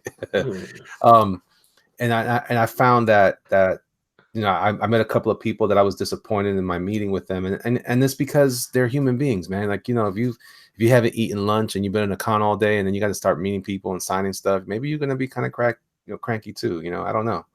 So, but he came back, and they kept saying he's going to sketch in the book. I said, oh, I don't care. He goes, no, we want to do that for you because he wasn't here. I said, all right, that's fine, but just let me know. When he finally got back, he was not a jerk. He felt bad. He says, hey man, I want to do this for you. And then I realized he was using the same tools I was using, the Pentel pocket brush pen he uses a lot for his sketches. I was like, what? I said, now we like friends forever. No, it drives. And I told Doug that, Doug, he sent Doug a page. I think it's like page 5 or 6 from Batman White Knight. He sent him a page, and Doug's sitting there with his damn whiskey slobbering all over the page. And I was like, no, what were you? No, and he's like, no. He's like, tell you, I'm not precious with the art. I'm studying it. I'm worshiping the art. I'm loving it. My fingerprints are all over this. I'm just gonna rub it and love it. Go study every line, every ink stroke. That's what I'm gonna do. Doug Show. Oh. And I'm like, no, Doug, you're ruining a piece of beautiful art. What are you doing? Stop. Put it in a protective case. Frame it up. I'm like that too, though. I don't take care of my stuff like that. No. When Doug sent me the page from Bigfoot Bill, I immediately framed it. Oh, I didn't. You didn't frame your Bigfoot? No, my Bigfoot Bill. I'm looking at it right now. It's right by my bed. I don't have any original art framed. I don't have very much, but I don't have any of it framed. I don't even have my own stuff framed. I can understand that. I was surprised, although I can get it. I saw when Ethan set up his new studio. I noticed it looked like he had like a couple of original pages of his art. It wasn't somebody else. I was like, wait a minute, you got your own shit framed? And I was like, Yeah, I think that's cool. I think that's cool. Although it might be that one. He did a video about a year and a half ago, and I think he was on Batman the Dark Knight, and there is a page, because he said he didn't care about his art, and he didn't so that's why he always sells it. He tries to sell it immediately. He didn't really care about keeping any of it. It's worth money. He sells it. So but this one particular page was when him and Andrea first started dating, and she thought it looked really cool, and she convinced him to keep it. And well, he gave it to her or whatever, and she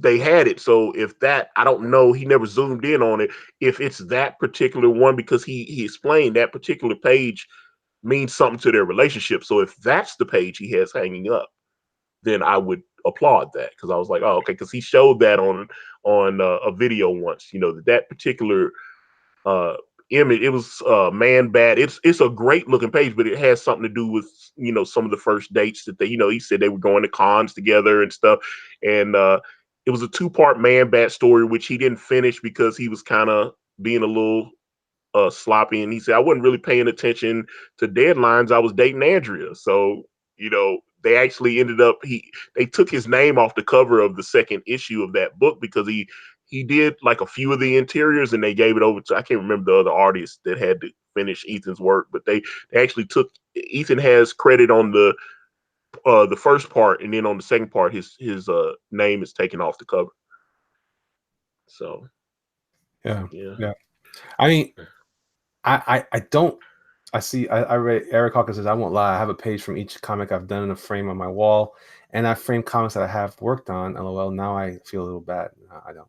Well, I mean, I'm just saying, I'm not an artist though, so I and it seems like when I've talked to Kanan, he doesn't get too attached to things that he done. Now, for this particular project, this is my first comic, so I wanted, I made sure that I bought every single cover for Brand. I bought every one of them. All the original art to Brand, the covers belong to me. Sure. But that's a sentimental thing. Yeah. Look, I don't I've never really sought out original art. Like I feel bad because I have Doug's page, but I don't.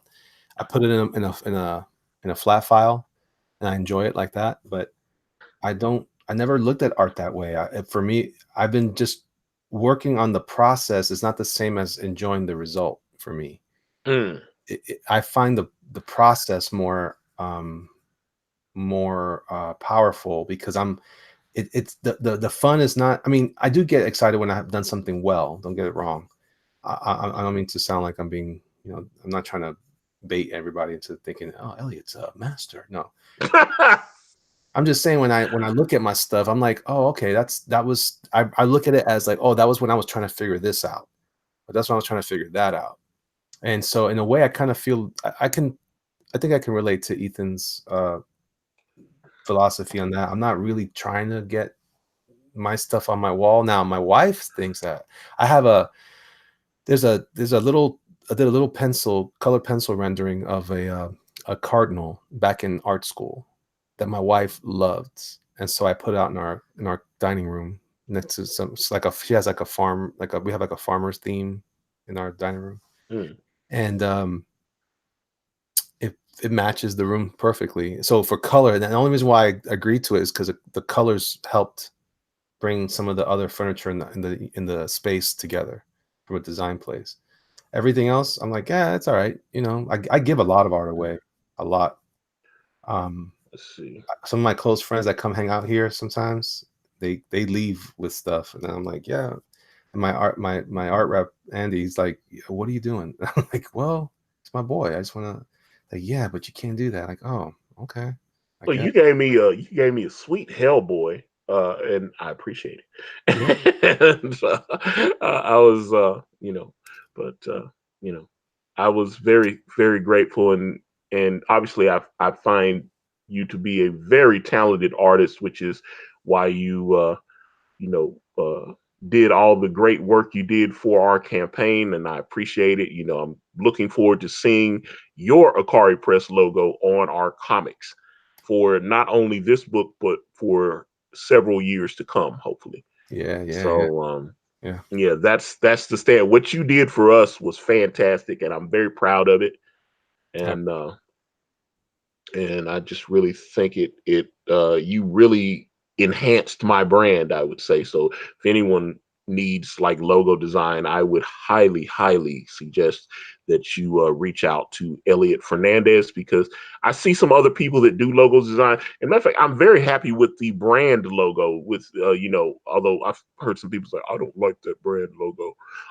I love our brand logo. Maybe I'm just emotionally attached to it because it was one of the first things Kanan and I worked on together, mhm. but I like it. And I didn't like Kanan's color job on it, which is why I had another colorist fix it. But Kanan had this like weird green on it. I was like, oh god, okay. And then I said, hey, can you? He said, yeah. Let me go in and tweak. When he colored, and I showed it. He was like, oh, okay, I got you. I was like, so he went in there and fixed it, because Kanan's like, yeah, I'm not really a great colorist. I was like, yeah. I was like, the art, the lines, the black and white art, fantastic. Needs to be colored properly. And then once it got colored, I was happy. But yeah, that fuchsia or whatever is awful. Whatever that color was Kanan used, it made me like, I thought, dog's dinner or whatever else. Kanan gonna get me. He gonna hear me talking trash about it, because Kanan, I don't be realizing sometimes Kanan be like watching these streams, because he's like, hey Antonio, I was kind of listening. Although he don't like Sexy Party. Kanan does not like Sexy Party. I've tried to get him to listen to Sexy Party. He will not listen to Sexy Party. But like if we're just like talking, like I've had you on, I've had like Malin or any of that kind of, he'll listen while he's drawing. He likes the background noise. So sometimes he shocks me and tells me, like, he watched the stream I did with Doug Naple, and and he was like, hey man, I was listening. He's like, you did a great job interview, and I was like, you listened? I didn't think Kanan listened to my channel at all. I was surprised. And I mean, we're friends, and I didn't think he listened. I was like, I don't know. Kanan, if you hear Kanan's got different tastes, music wise, and all this kind of stuff. I mean, so I just didn't think he'd be into anything that I'd be talking about. So, um, I was surprised to hear that he listens to my channel sometimes. You know, it was weird. I was streaming with the guy Larry Holder yesterday, and I was surprised at Ethan because Ethan's like, yeah, sometimes I'll pop in and listen to you, you just don't know. And I was like, huh? I was like, Ethan, that's a lot of pressure. That's a lot of pressure for it freaked me out when I saw Ethan pop up in the chat. I was like, Ethan's on my channel. That's okay. It just I don't know. Even though I get opportunities to talk to Ethan all the time, sometimes I think I still have him up on a pedestal, and he's not a real person to me. It's something, because I was a fan before he was at DC. I bought Cyberfrog. You know what I'm saying? I bought Cyberfrog through the mail from Harris Comics. I ordered it mail catalog, Mm-hmm. and he wasn't Ethan Van Sciver, Green Lantern Rebirth, and Sinestro Corps War, and all that time. He was just Green Lantern. I mean, he was just Cyberfrog, Ethan Van Sciver, and then I started seeing him pop up in Wizard all the time, and he just kept getting more and more projects, and I was like, "That's the guy I bought Cyberfrog from." It was weird. So to see that success, and now that if I could actually call him up on the phone and have him pick up and answer, that's weird to me. That I can do that, or Doug, or you. Like I said, I was a fan of yours for like 2 years before and then we actually talked. And I was like, I remember the first time I actually talked to you on the phone, I was like, man, I've been following this dude on Instagram. Now I'm talking to him on the phone. It was weird for me. That's You funny. know, I don't know. It's just I'm just saying I used to, your art. I was sharing your art on my Instagram all the time. That's how I made it. I just started following all kind of different artists because I was just trying to figure out what I needed to do to grow my Instagram platform. Mm. And I, I was posting memes and it wasn't really working. And I was like, well, I like video games, I like comic books. So I started noticing there were a lot of artists on Instagram just posting their art. I said, what if I just repost their stuff? I'll give them credit. I saw some people posting other people's art, but they wouldn't give the artist credit and stuff. They would just say, Yeah. "Hey, this is a cool Sabretooth. Hey, this is what." And I was like, "Nah, if I post, I'm gonna put credit. I'll link back to their Instagram page and stuff." And so what I started doing is posting, and you were one of the first ones I would post. Oh, I You, appreciate you, well, I mean, you were one of the you were your page worked so well because you kept it updated all the time. It seemed like you wouldn't go more than a few days without posting something new. Sometimes you post every other day or something. It's like, oh, I drew this. Oh, I drew that. Sometimes you post 2 or 3 things.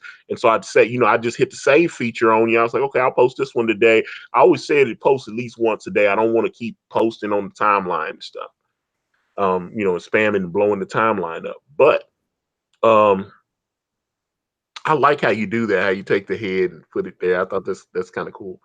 Um, Yeah, but I like that. Is that how they do it? Well, I mean, hell, I guess they have to draw them on there in real comics. So, well, no. it's funny when I my studying of comics for all these years, I would see some of these things done, and I'd be like, oh, that's just the head from this shot. Oh, that's just the head. So I'm sure there are some occasions where they will draw it as well, but up to this point, I haven't seen the need to go that crazy over it. What I just lost the art. I don't know what I did with it. Oh, Nasser. Oh man. Hey, good night, Nasser. I didn't know. Hey, man, have a good one. The Warriors are probably gonna lose in like one of the next 2 games. I'm just letting you know. Oh, Oh, but yeah. I mean, they down 3-1. Maybe they'll come back and win 3 games in a row, but I'll give them winning 2 of the next 3 games. I just don't think they're gonna win all 3, and that's the problem. wow. I have no idea what you're talking about. The finals. Yeah, I don't pay attention. Oh, hey, Malin. Hey, Malin. I didn't know you was watching. Hey, Malin. Malin Militia. All right. So, but no, I like I said, I just didn't. I was shocked that Kanan told me he listens to my streams outside of Sexy Party. But one of the things he told me about not listening to Sexy Party is because his kids are always running around and stuff.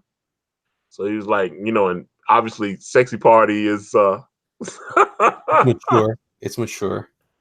yeah, it's definitely mature. And I'm just talking about what a gross, disgusting human being I am, and why all these women I dated hate me. And, it was man, listen, Elliot and I don't watch soccer. Just well, that makes three of us, Mr. Malin. I certainly don't don't watch. Oh, sounds like yeah, man in lunacy. No one down 3-1 has ever come back. Now that is true, but there's always a first time. As soon as you say that, because what was it in the or the Western Conference Finals? Wasn't it where Oklahoma had Golden State down and they came back and whooped that ass? Don't say never. It'll happen.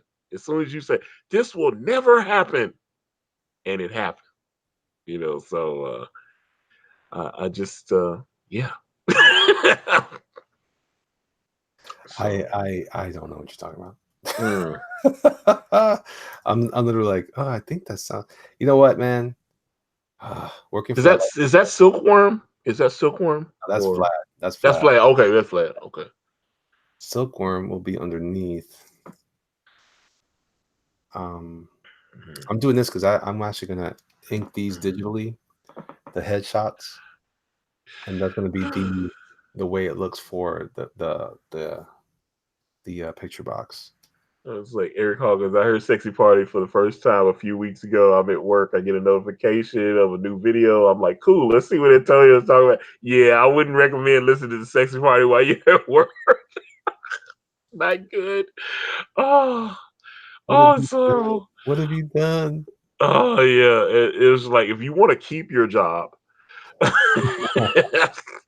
it's yeah. You definitely don't want to listen to "Sexy Party" around civilized human beings.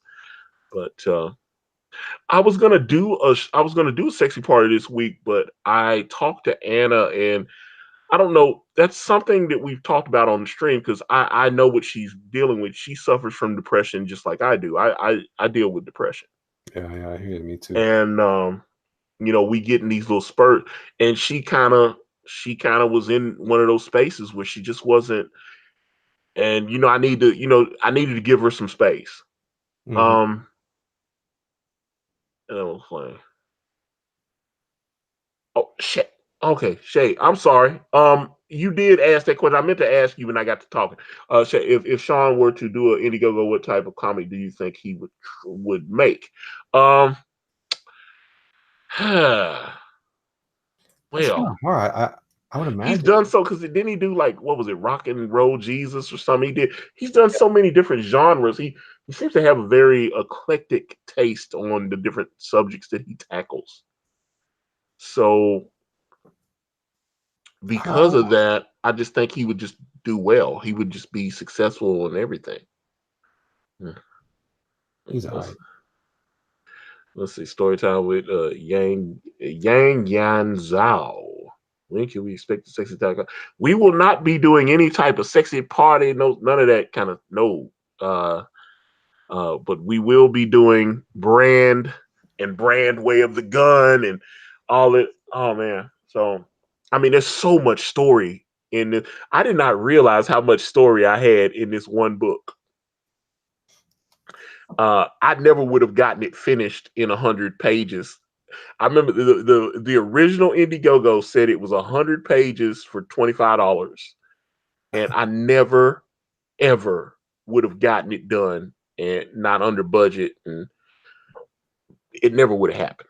Mm. I was so clueless about because all the money, well, the $95 that I raised, those people got all their money back. So, so, so yes, false advertising, but hey, they got their money, so I'm okay with it. But I was just clueless about really um brand crossover with sexy party. Well, there will be some sexy party scenes. I will say that. And Hello. the reason I was like, okay, um, Kanan, I told Kanan, Kanan be trying to draw the, we have Fame walk into his pimp cave, which I call the Hall of Fame. So Okay. Fame Fame is a pimp. He's not a pretend pimp. He's a real pimp. That is, this character that I have in the book, Fame, is a pimp. He tricks bras. He has bras out on the track, running, turning tricks.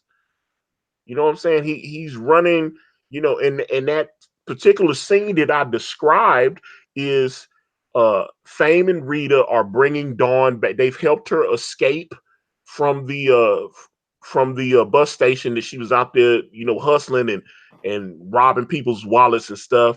And she bumped into the wrong one, and that guy caught her and stuff. Now I've shown these pages on the update, so if you didn't watch, I mean, these pages been out for months, so I'm not telling you anything you ain't seen. Not to mention you ain't seen the dialogue on it yet. So bam, all right, but so Dawn in, because she runs into Ron Crossman. Pimpin' ain't easy. You right about that, player, but it's necessary. So yeah, pimping ain't easy, but it's necessary. So I'm gonna taste hoes like Tom, Chase, Jerry, and that what was that? That was Wu Tang or something like that. I try to remember who said that line. Pimping ain't easy, but it's necessary. Um, You should ask John Malin because I know he likes rap so much. no, I'm pretty sure John doesn't. Let's see here. Zach had a quote in his latest vid about a bad idea fairy. Could you convince Elliot to make a drunk tooth fairy like Cecil with a bottle and a crowbar if he has any free time? Well, Uh, Mr. Fernandez. no free time, Mm, but I appreciate it. I appreciate mm. Yeah, you're gonna be. Well, you said this book is 96 pages. it. Yeah. Oh What yeah. was you and Doug, man? What Doug makes the, because I think what he says Elliot, his Earthworm Jim is like 160 something. I don't know. It's big. It's too big. Well, well. But I love Earthworm Jim, I was and so gonna I'm say looking forward to getting my copy. it's too big. I know what she said. I mean, yeah, it's large. I don't Yeah. think I'll be doing this way again, though. I haven't started it, but I know it's going to be time consuming. That's one of the reasons why I've going digital. But it's. I think the customers will appreciate it, and Mhm. but if not, I'll be working at the local Waffle House on the side, Mm. trying to make Well, it. let me see here. Oh yeah, Doomkicker is going on. Yes, Shade. Doomkicker is going on, and the link to Doomkicker is in the description. If anyone would be so inclined to check out this fantastic product from Mr. Elliot Fernandez and my other buddy Doug Tenaple, if you would be so inclined to check out Doomkicker, please. Kicker. Doom Kicker. We can't stop singing that song every time I Mm. say that. It's almost in my head all the time. That's Knife Hand. At first, I was like, "Who the hell is that?" Okay, that's Knife Hand. I was like, "Okay, It's Knife Hand. yeah, And it kind of looks like Storm Shadow yeah." Let's the way they see. did him in the last cartoon series. Um, But yeah, let's see. Zay comic. My book also has pimps in it. I'm glad I'm not alone. Also, mermaid hookers. Bam, bam. Mermaid. Let's see. Ron Crossman, 96 pages. Damn, I'm glad I got my Hal Jordan sketch when I did. Thanks again, Elliot. Right on, right on. Yeah. Uh, But no, but that's the thing. Let me go back because I was talking to Kanan, and Kanan's like all reserved and everything. And I said, Kanan, this book's gonna have violence, it's gonna have sex in it. There's gonna be foul language. I want you to understand that. And he goes, I'm wrapping my head around it, but I don't like drawing stuff like that. The kids come in when I'm in the studio, all this kind of. I said, but you agreed to do the book, and you knew this before you. I know, man. I want. So I sent you the page, which I've tweeted out the page that we're going to use. I think it's page 34, maybe 35. But like I said, Kanan only got 14 pages to go, so we're moving. It's just gonna, and the preview The preview is coming along. I'm and that's one thing I will say. Elliot, I appreciated the other night. I mean, we didn't do it on the air, but Elliot's man, I must stayed up with Elliot for what, about 2.5, 3 hours, and we went through the first 21 pages of Brand, and Yeah. it's different though. I know it's not a normal superhero story. I know it doesn't, there's not a bunch of hey action. Ooh, that's not what it is. And I think a lot of people think that's what it is, and they're gonna be very disappointed. It's a lot of setup. And I just I think the art looks great. I think it's colored beautifully, and I think it sets up our characters nicely. But Yeah. it's not going. I think everybody's going to be expecting people jumping out of buildings and explosions right out the gate, and that's not what's going to happen. I think it has a lot of what people are. I think it can. I mean, it reminds me a lot. It's funny you say that. It reminds me. We've been talking a lot about X-Men and stuff. It does kind of remind me of a Chris Claremont story. There's a lot of that kind of setup, but the arts. Chris Claremont's a huge influence on me. Yeah, yeah, and I think that it will be. It's going to be enjoyable regardless because it's going to give you a lot of the lore and I think that's important. Yeah, it's gonna still there's still when there is action, it's great. So it's not like it's Yeah, sand we action. when Not we do missing the it. werewolf stuff and all of the vampires and the werewolves, like but I mean, you've obviously seen a lot of the stuff that I know. I've shown it to like Ethan and and Richard. It's like, and I know I let Edwin see some things. When I've sent these pages out, and you see like werewolves getting decapitated and stuff like that. I I don't know. I think Kanan, what he just blessed the pages that he did. I was I think when I go back and I look at it and I talked to him and I was like, I don't know. I mean, because I'm not Kyron Gillen or anything, you know what I'm saying? So I know, he was like, yeah, he's like the way they wrote script. He said, but one thing Kanan told me, he's like, this is actually one of the better relationships I've had with a writer while I've been on a project. He was like, and he said, I loved your script. He said, I thought you gave me just enough room to do my own interpretations, but you were very, when things had to be in there, you were very specific about it. And that's because I didn't want him to get lost, because I've talked to Kanan over the last 3+ years, and I know Kanan's like a hippie and he gets confused. As a, hey man, we can draw this. This will be beautiful, man. Well, let's do this, man. Art forever, boo boo. And I go, no, I need him to dial that back. I need him to get back where we can focus. So I know if I don't give him some direction, then we're going to be in trouble. Yeah, yeah, yeah. So, but then I go, just make sure, because there's certain pages I go, hey, I'm going to need some space here to have dialogue. So you'll see like an open space there, and I know right away. I was like, there's dialogue page right there. I was like, okay, boom, I can put my stuff in and get, so I can do some of my explanations and they what they call exposition. Mm, Um, but I see Ron Crossman. You're building a new world. I think most of us will be. Yeah, I don't know. I keep hearing Ethan's voice because I talked to Ethan a while back when I was kind of bummed out because people were like saying horrible stuff to me and everything, and Ethan was like, "Dude, you got to get a thicker skin, man." And I was like, I'm not used to being in the public eye. I'm a pretty private person and stuff, and people were like trolling on me and stuff, and I was real, and I think I was like whining to Ethan, and he was like, "Dude, you gotta, hey." I was like, and Ethan just, and I was like, Ethan just kept it 100 with me, so I was like, I love Ethan, so I was cool with that. I like, that was nice, honest answer. So, um, um, let me see here. A Man in Lunacy. For as much as the guys talk about how CG books need to be mainstream superhero books, there are very few straight superhero stuff coming out. A lot of vampire and werewolf stuff. Uh, I think that's true, but I also see so many different. there was a book I tweeted out earlier on Twitter, and I can't remember. I want to make sure I get the name of it right because I invited this guy on, and I want to interview him. He seemed like a nice guy, and I thought his project looked fantastic, a little steampunk. Um, let me see, and I want to make sure that I get his book correct. It is called Iron Skies.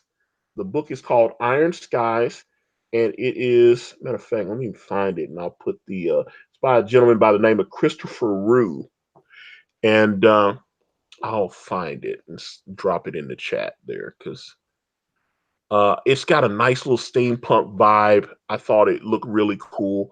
Um, Stuff like that appeals to me.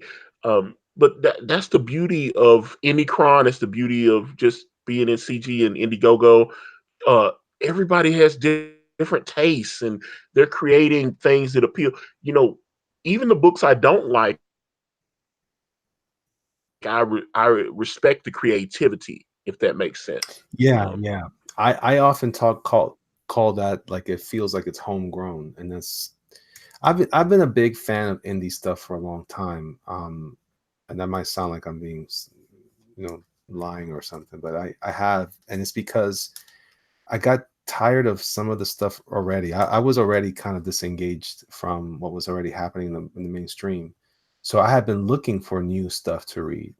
Uh, Image sometimes gives that. You had books like Saga, which I still haven't read, but I heard it was really good, and um, I don't know if it's really that good, but that's what I heard at the time. And I would pick up other things, and so now I'm starting to get it. Hold up, before you Yeah, finish cool. that, hold up. I'm sorry to cut you off, but you said since you mentioned Saga, I almost feel like when people talk about Saga, a lot of people that say Saga is great, I don't even know if they've read it. I feel like you have to say Saga is good. Well, good friend. It just seems like the line. Yeah, probably. Close friends of mine said it was good, so I kind of, they read it. They definitely were reading it, and I was like, yeah, okay. I don't listen. I don't listen to reviews at all. I have to look at it's mostly art that drives me anyway. So, um, but yeah. So just in general, when I see someone put out something that's like really like they did the best they could and they put it out there, we can critique it all day long before it hits the limelight. But once it gets out there, I let that stuff go. I just want it to succeed on its own merits. And then when I see it, I'm like, I like, because sometimes people dig that kind of stuff. I might be completely off, and I'll still enjoy it regardless, uh, or I'll hate it, but everybody else loves it. So that I'm just trying to chill with the way I would react to certain things anyway. Um, but I do have an affinity for that. I do appreciate when people put their heart and soul into something, and it's a matter of they killed it with the effort. Like that old Tribe Called Quest song. You get an E for effort and a T for nice try. But I think it deserves more than that. It takes a lot, man, for someone to complete a project. And it takes a lot for them to complete that project in front of all these people watching, with all that's going on. So kudos to all of you who are making that effort and trying to get out your dream stories. But the brand is a whole other beast, though. I think it's got its own vibe. It's gonna be strong. I'm really hoping Doomkicker has that appeal to people. So I'm definitely interested in that. It looks like Are you wanting to do more than one volume, or? I wouldn't mind it. I just don't know what happens after this. I gotta. That's something I haven't really discussed with Doug much since we got involved in this part here. I think there's more to this guy's story, and I want to tell it, but I want to see where we go from here. But then for that matter, I got other stories to tell as well. So that. Yes.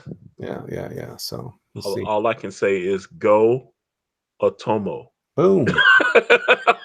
I definitely would like to see that one. I just maybe as a web comic or something. I would love to do.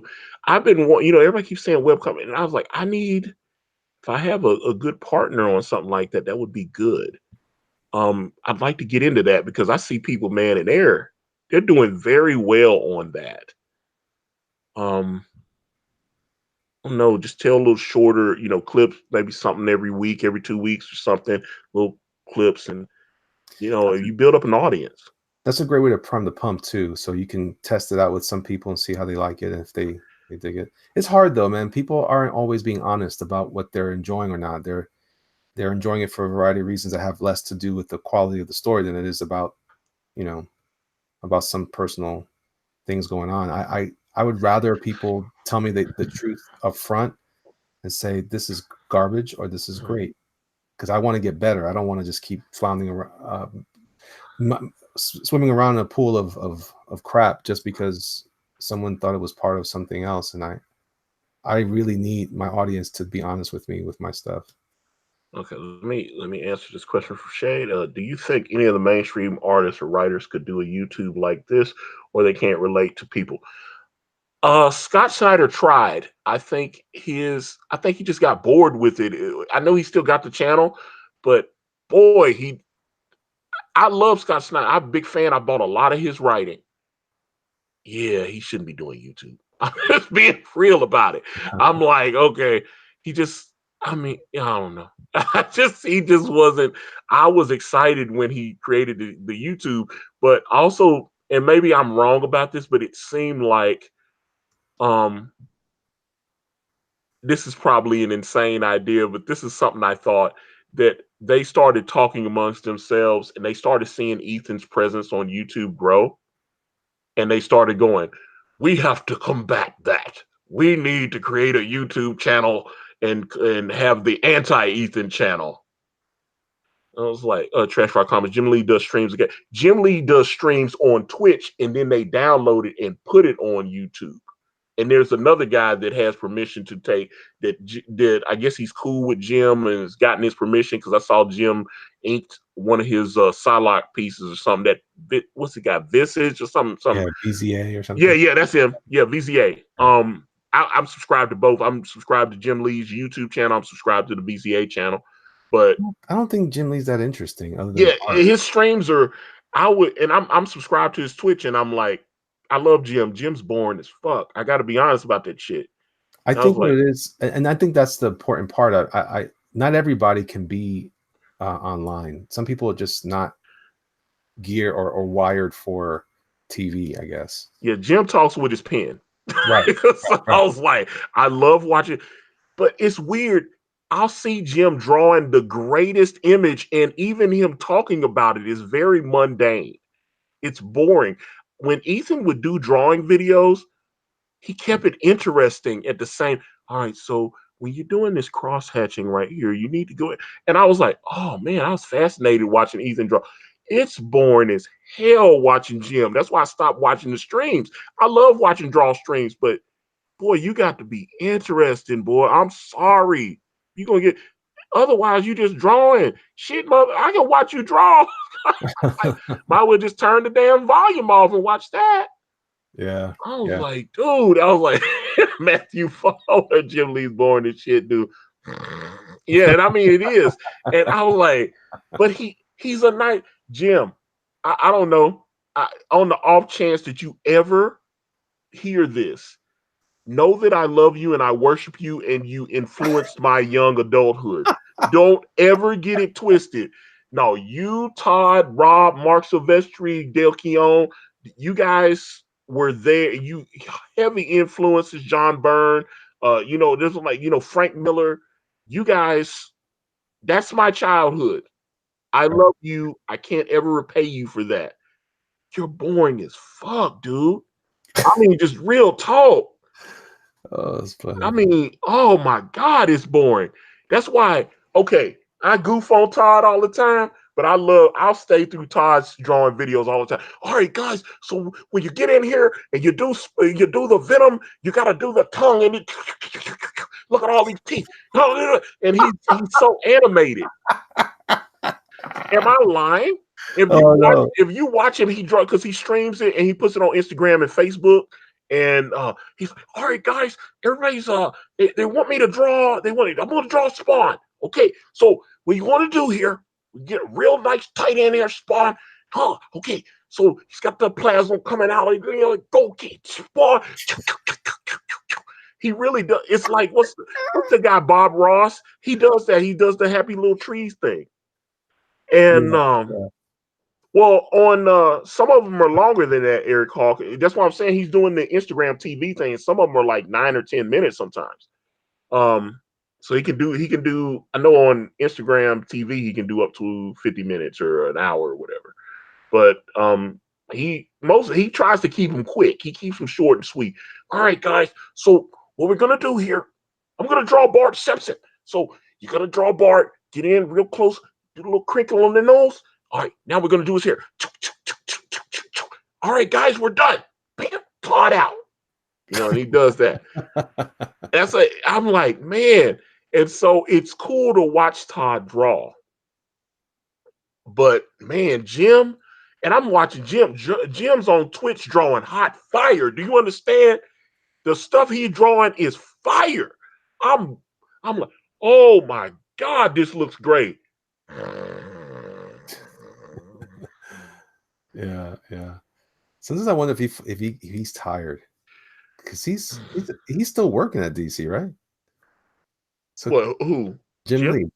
He's the second most powerful person in the company. Well, I'm He's like, saying sometimes I wonder if he's working there because he's spending a lot of energy on Twitch, but he's doing he only comes out for special events. So like what the Action 1000, I know he did something for Detective Comics 1000. Um all the special event stuff, what Batman the Damned, he did a cover for that. Um so yeah, he's just doing special projects and just being nice to people. That's all I see him doing. Let's see.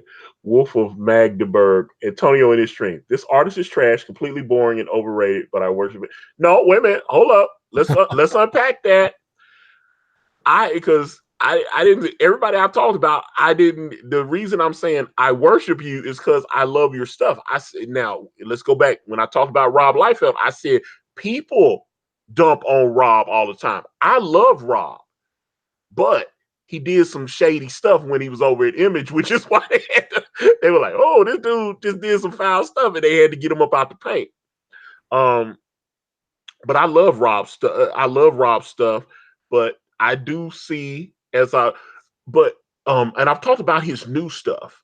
I think I think he let everybody get in his head when they were talking about the fact that he can't draw anatomy, he doesn't draw feet properly. So now when you look at his art, it's real stiff. It looks like he's spending too much time trying to make the face look right. And he's working on the hands and all. It's real stiff now, where when he was young, he didn't give a fuck and he would just draw whatever. And it had that all that young that stuff from when I was a kid. I go back and look at that stuff and I go, man, okay, I see what people's talking about anatomy, but man, I love this shit when I was 14. This shit was great. Look at these ninjas. and it had so much energy. Look at Deadpool Bad Blood, which was the last big project that he did, before this Major X thing. Shelby Robertson was one of the inkers on that. Man, those pages were just okay. There you go. Okay. It's dead. His Deadpool doesn't even look good anymore. When I loved his Deadpool 25, 30 years ago. Is it because he's relying on his inkers maybe too much? Maybe they're affecting the way it looks in the end. Possibly. He was definitely a tighter artist, I would imagine. Yeah, because I know what Adesso Corona inks him, and what's the other guy? Mafusa, something like that. The guy that has the Naughty and Nice and Merritt Michaels. Merritt Michaels. That's Mafusa. Where did I get that from? Mafusa. Let's see. Kentry. Yeah, he didn't give a fuck. He just drew whatever. That's why I don't like his stuff. But well, I mean, hey, brother. I'm just saying. Rob influenced me. I will never pretend like Rob was not, because like I said, when I feel like he let those people get in his head. you can't draw feet. You draw weird anatomy. And so he's so focused on trying to make it look like everybody else's shit that it's boring. Did you see those covers he did for DC a couple months ago? They were awful. Which And one? fucking Superman and shit. I was like, what the fuck is this? I'm Mm-mm. like, Let's see. man. Oh yeah, well you didn't miss nothing, brother. I promise you. And I just it's like, yeah. Transfire Comics. Sometimes Jim has nice little anecdotes about the old days, but that's like I'm just telling you, I listened to Jim. I was writing Brand and I listened to Jim talk for like 3 hours. It was like a 4 hour stream one time. I turned it off. I was so bored. I was like, damn, Jim. Some of you might be wondering why I'm inking the way I'm inking this Mm. right here. It's because I'm doing really fat lines on this because it's going to shrink. And I just want to keep it as bold as possible. I'm not really worrying about detail much. I'm thinking that much of this is not going to be seen at that smaller size anyway. So just in case anyone was wondering, what the hell is Elliot doing? Let's see, Chauncey Blakely, Danny Meeke inks on Liefeld lines are beasto. And see, okay, but see, there you go. I love Danny Meeke. Danny Meeke's great, and I follow him on Instagram. And that's why I go back to where some of those problems that they talked about in the Image documentary came up, where they had agreed that each studio would not poach talent from the other, and then Danny, you know, reached out to like Mark Silvestri about extra jobs, and Mark gave him some work, and then Rob thought, hey, well then Michael Turner, if you want some extra work, then you can draw some covers for me, or you can do this or whatever. And that caused a problem because they felt like they had an agreement. Or I know Mark seemed to feel like they had an agreement, and it felt like Rob violated that rule. And little things like that. And then obviously decided to he created that Maximum Press. Um, that's when he had Evangeline and stuff. It looked like his Image days were starting to he was starting to come up with other, I guess, because I know all the Image partners had to pay in a certain amount, and he was doing Maximum Press, and it wasn't through Image, and it was, yeah, I was like, okay, I'm confused by, I was like, okay, Rob, you have a company, you have Extreme Studios. Why do you have another studio company now? Why are you putting out comics? I've always wondered about that. I wonder what the reasoning was for that. I think he didn't want to have to cut in any Image stuff, so he decided to maybe, you know, set up another base where he could keep all the money. So, Okay. but but uh, but that's just my guess. But it doesn't make sense if you've already got a publishing studio set up. Why set up another publishing company? You could just put them out through Extreme Studios. And Trash Fire comments out. God, I wish Michael Turner was still drawing. That makes two of us, brother. I'm telling you, Michael. God bless Michael Turner. I just it's a shame that he's no longer with us. Uh, but yeah, I just, man, just the he could take. I saw a Supergirl cover that he did. It's like, I guess he was doing interiors on it too, but I saw like some Supergirl stuff that he did. And I actually was on. I was on eBay, and people were selling some things that he had signed, and some of them were actually surprisingly low. I was, it was some of the like Fathom stuff, and it wasn't very much interest in it. It was like, oh, I could get this for like $25, and it's autographed. I have I have an original Michael Turner drawing, Really? but it's not what you think. Oh, okay. I got excited. I was like, wait a minute.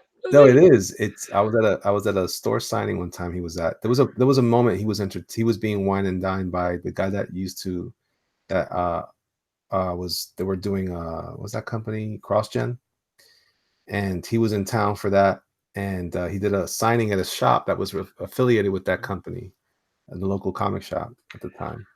And I had expressed that I had difficulty drawing certain things, and he drew an arm for me. And to this day, I had that arm pinned up on my wall, like, oh, that was a Michael Turner arm. Did he sign it though, or is he No, just? no, he didn't. But that was the beginning of my like, I don't need the art sign. It's all right. Hmm. I don't Well, need that. you know, but I'm saying you have the memory though. That's what Yeah, I yeah. mean. It's not like you want to sell it, so it's like, No, no. just. But still, that is, yeah. I remember what was somebody had told me they had a napkin that Jim Lee drew on. I was like, it's like I just kind of met him and we were just talking and he drew like a quick Batman sketch on a napkin and gave it to me and I was like so thrilled. And I was like, I've got it framed. I was That like a is napkin.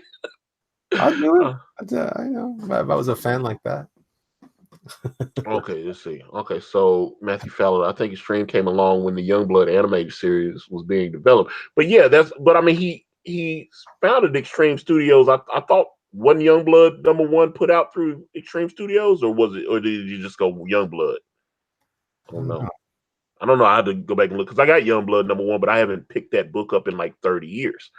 Um, I didn't, uh, I didn't understand any of those things, like no, all the and studio. Youngblood was horribly written. I mean, God, I keep saying, but I keep saying that about image books. Great art, horribly written. So, um, and but yeah, great art, but that's the thing.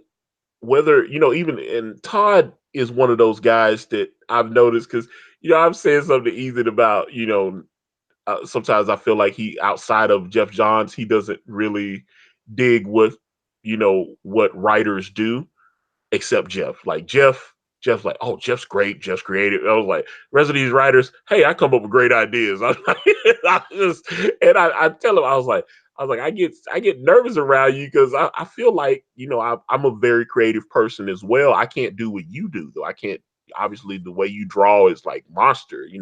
And um, but I was surprised when I read Ethan's Cyberfrog preview. I thought he put a lot of thought into every word that was used, and I thought the visual storytelling was insane. I thought he did a great job. That's what Oh, convinced me to back it. Was that I didn't really think about Cyberfog that way to this point. That's not really my kind of book, but listening to him read it, I was like, wow, that was powerful. All right, that looks like something I want to check out. So but yeah, it's definitely I think it's important that we all respect the different disciplines of it because I know writing's not easy. Writing's not easy, yeah, and I trust think me. a lot of people probably can't. Bad writing is easy. Huh? Bad writing is easy. Yeah, yeah, maybe that. Yeah, Mm. yeah. I mean,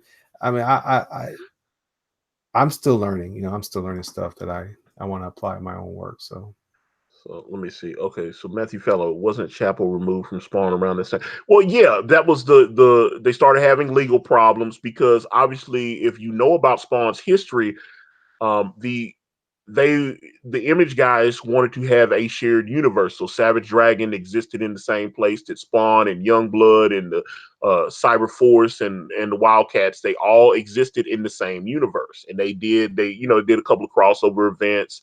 I think what was it called, Shattered Image or something. They did they had these little events, but it was they decided they were having some issues with Rob that have been documented in Wizard, and they've done the documentaries, they've talked about it at length, the lawsuits, and all them, you know, the lawyers got involved, and Rob pulled his power play and told him that hey, I actually still own the name Image Comics, and I still own the copyright on the logo, and they, for whatever reason, never corrected that until they had to get the lawyers involved. um, I guess they just bought him out or whatever. But however, obviously, history has shown that they still have the logo and the name, so they worked it out, obviously. right, right, And they let Rob come back to at least publish some Youngblood stuff there, but I don't even think he's doing that anymore. Because I mean, he's doing all this Major X stuff over at Marvel, so I haven't heard him. I follow his Instagram and his Twitter, and I haven't seen him tweeting out any Image stuff. So I don't even think he's doing that. So, but when that happened, what the character Chapel had killed Al Simmons. He had killed Al Simmons, and Al Simmons went to hell. So he came back, and then Spawn obviously settled up with Chapel. And I remember he touched his face or something, and actually burned that skull. Because he had the like face paint, the skull painted on his face, Yeah. and Spawn like cursed him or something, hit him, and actually burned the skull on his face, so it was like permanent or something. It was like a char burned skull onto his face, which I thought would look kind of cool. I will Um, sell you. I will take as much grief as I give the '90s, and I do give it all the grief. I really dug Chapel's look. That was one of my Yeah, I favorite. thought Chapel. I thought that's another thing. I thought Rob nailed. Rob had great eyes for comic book character design. I thought that was a great design. That character would have been hot at Marvel. A lot of that's one thing I say about Youngblood.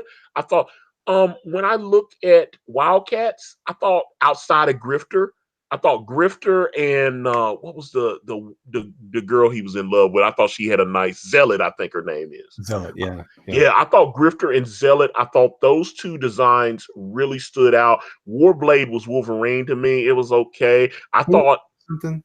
what? Why did so many people keep calling her Z-Lot? That's the first thing I've ever heard in my life. And a lot of people said that. I was like, it's not Z-Lot, it's Zealot. Like, don't you read English? Anyway. Yeah, so, okay. So it would have been better. I thought Mark Silvestri's Ripclaw design was better than Jim Lee's Warblade design. So if you had Ripclaw or the Ripclaw design on Warblade, you got a super team there. Who's Ripclaw?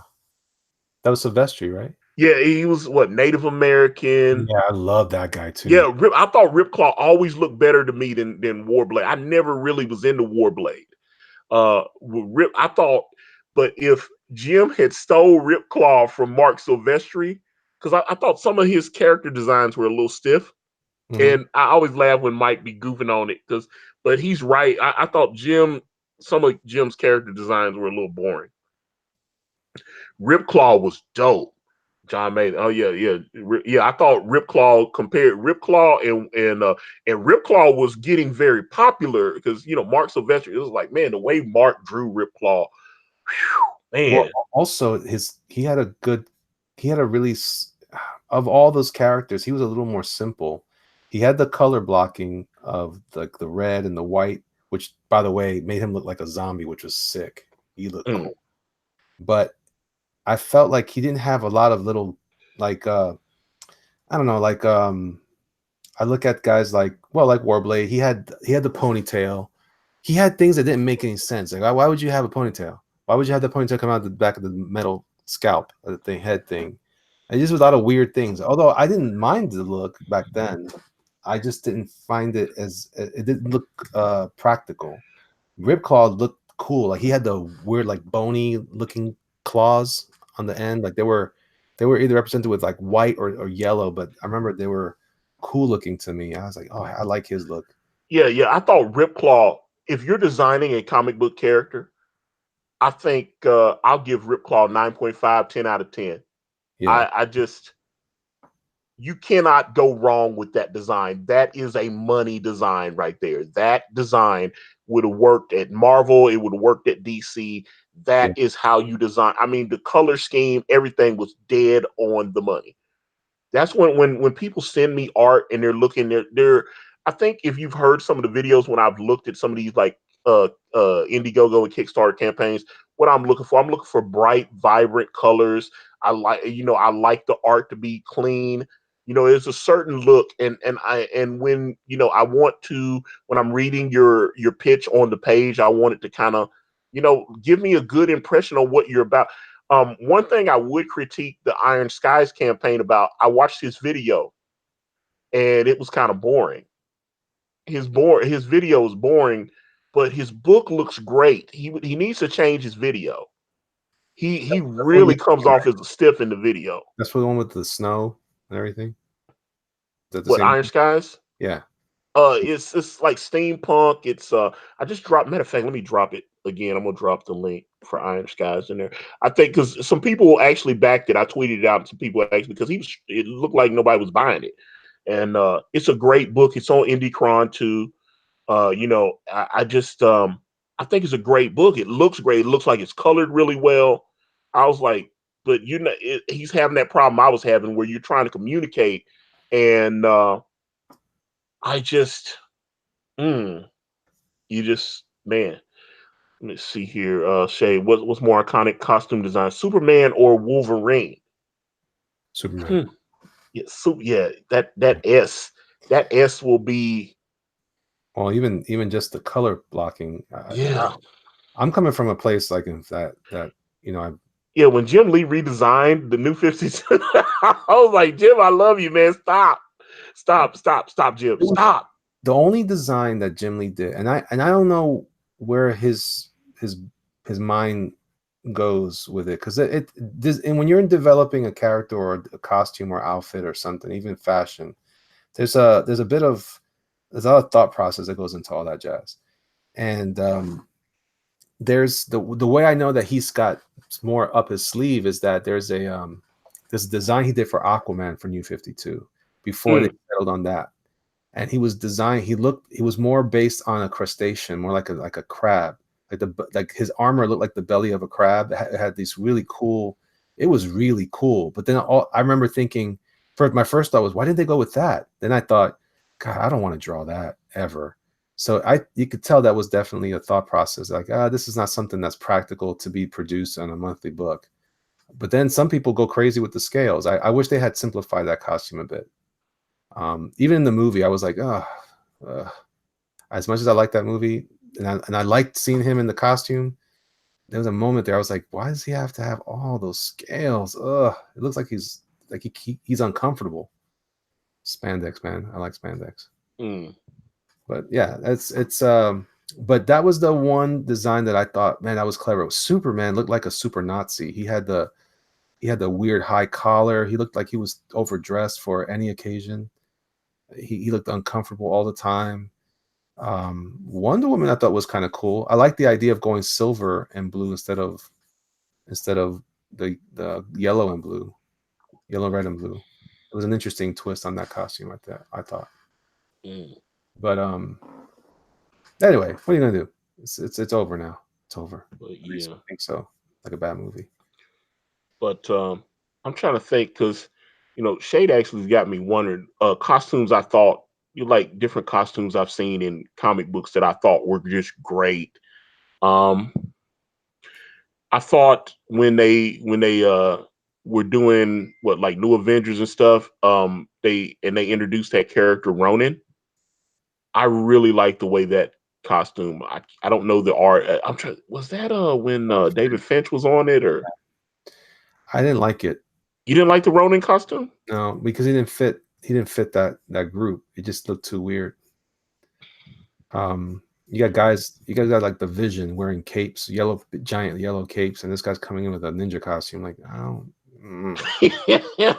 Okay, when they redesigned the Vision and they made him like the all white skin and he had that full redesign, Yeah, and he was just like that whole monotone kind of off white. Yeah, it was. I'd look, man. Comics are comics. They're supposed to be fun and colorful. If you're gonna take a character and you're gonna go white with him, I mean, he just it was as vanilla as white can be. It was just Yeah, the boring. redesigned Vision was boring. Although John Byrne drew it beautifully, though I will say that I love John Byrne's art Yeah, on like West Coast Avengers. I thought that was great, man. yeah. Everything Um, I was doing back then was great, though. It was great. like yeah, that Yeah, I feel like it's I almost feel like in the movies, don't be ashamed of the color. Just go for it. It's okay. It's a comic book. But I also understand why they didn't do that for the X-Men in the beginning because they didn't know. They didn't know people were gonna appreciate that sort of look. Or like, but then they still didn't commit. I mean, Captain America got dingier and dingier as every movie went by, yeah, it's and true. Iron Man got interesting in those movies. Which that was weird. Why did he get more colorful? I don't know. Well, it's so funny when you talk about the MCU. Iron Man was a stiff character. Yeah. It was I couldn't give Iron Man comic book. You could be a prostitute on the street corner trying to give Iron Man books away, and they would you can keep the Iron Man book. I'm all right with that. You know, it's like you couldn't give Iron Man away. Yeah, he was rough. And that's why they always had to keep him in the Avengers, because he had that name recognition, but his solo titles didn't move very well outside of a few runs. What David Michelinie, when they did the Armor Wars, and he did the what Demon in a Bottle, that Yeah. where they had they had Rhodey as the the Iron Man, but he wasn't telling the other Avengers. That stuff was good. It was, but that's an uptick, but it's not strong, because Spider-Man always was a big dog. He was always top seller. That's an iconic costume right there. Yeah. Okay. Do you remember when Dan Jurgens left DC and he took over Spider-Man? Because I'd love to talk to Dan Jurgens when he jumped off of the Superman books and he came over to DC. I remember they did a big interview with him in Wizard magazine, and they showed some like previews of his Spider-Man. The problem was it wasn't Spider-Man; it was Ben Riley. Was that him? Was that Ye- Jurgens? Yeah, and they oh my God, it was Yeah. it. I'm saying, okay, so you got the clone Spider-Man, because Spider-Man and Mary Jane's pregnant, she's having a little baby girl. They move all the way. They make sure they get Peter Parker out of New York. They was like, get him the fuck out of here. And so they sent his ass all the way over to fucking Portland or some shit, or Seattle. What was he over? Wherever the hell he was, over off in the West Coast. They made sure to get him as far away from New York as possible, because they felt like if they just said he retired and he was still in New York, everybody's gonna be like, "No, man, he's not Spider Man. We gotta have a real Spider Man." So they go, everybody has to accept Ben Riley as Spider Man. So, but Peter Parker is still alive. So let's dye Peter Parker's hair blonde and have him working at some like cafe. He was like a dishwasher at at a little dive cafe, little dive bar thing or something, little small phone, because he couldn't be a photographer anymore, because that's Peter Parker's thing. I didn't, I wasn't even sure that he looked like Peter Parker, but I know they told me that, but I didn't remember that at the beginning. He's just like any other white guy. Well, especially when they made his hair blonde, yeah. I think they were subtly trying to adjust his looks, but in the shots where they would have Peter and Ben talking together, they, obviously the artist, well, Dan drew them looking the same. And it was like, okay, so that guy's Peter Parker and that guy's Ben Riley. And because they even showed the scene where Ben Riley is dyeing his hair blonde to try to fool everybody, it's like, and I remember somebody ran into him and they were like, "Oh, you're Peter's cousin, Ben." Okay, so yeah, he's his cousin. That's why he looks like him. They're cousins. Oh, I was like, and so Dan redesigned Spider-Man's costume. I thought it was okay, but it incorporated those external web shooter blaster things yeah. that Now I'll tell you though, that costume gets a lot of love from the fans, especially like in the yeah, I thought it was a clean design. That's the thing. The big X. I thought they actually kind of went there with that Iron Spider design when they were. It seemed like a nod to that. Um, I thought it was okay. So let me see here, but shit. Yeah, it was an interesting time. It was just a weird. That was a bad period for Spider-Man. That was that weird Clone Saga craziness. Everyone tried to forget that. Whew. All right, So how's this man, look? I love this stuff. I love watching you draw. Oh man, where the love you, man. Hey, thank you for the support, brother. It's like, yes, yes, please, and everyone, if you haven't done so, please go back, Sovereign. Uh, Andrew showed us some beautiful work earlier, and it was just jaw dropping. So please get in. and and shit. But I'm gonna check. uh Let me see how Doomkicker's going. Well, last week we saw mm, Doomkicker. See if any bumps. Da-da-da-da. It was at 440. let's see. 440. All right, no problem. Keep going. Keep it going. Let's see. Let me see. Trash Fire Comics says this the corner box that Elliot is drawing. Yeah, it's. Do they even still put those on comics anymore? Because I don't even. It seems like it's just trade dress, and I don't really think they do it like that anymore. No, they don't. But this is this I came miss up. seeing my comics like that. That's why I kind of got goosebumps when you did it. So Yeah, it's when Mike and I were talking about it, I was like, at first when I was developing the cover, I was like, okay, let me look at some classic team covers and group shot covers. A lot of characters in here. I was like, who had a lot of characters in their stuff? And I remember Secret Wars, and I said, all right, well, let me check that out. So then I thought, this is an appropriate comic uh, concept for the cover because as an homage, of course, I would homage it. Plus, Mike is really good about homages. um, so I said, well, let me think about this. This is kind of an interesting idea. I like things to matter, like to be have a purpose behind it. Then I said, well, if this is the first time all these characters are crossing over, this is like that first time that all the characters showed up together, except for besides Contest of Champions, which wasn't as good as Secret Wars. so So then we started talking about, well, why not? And this was like while I was working on his show.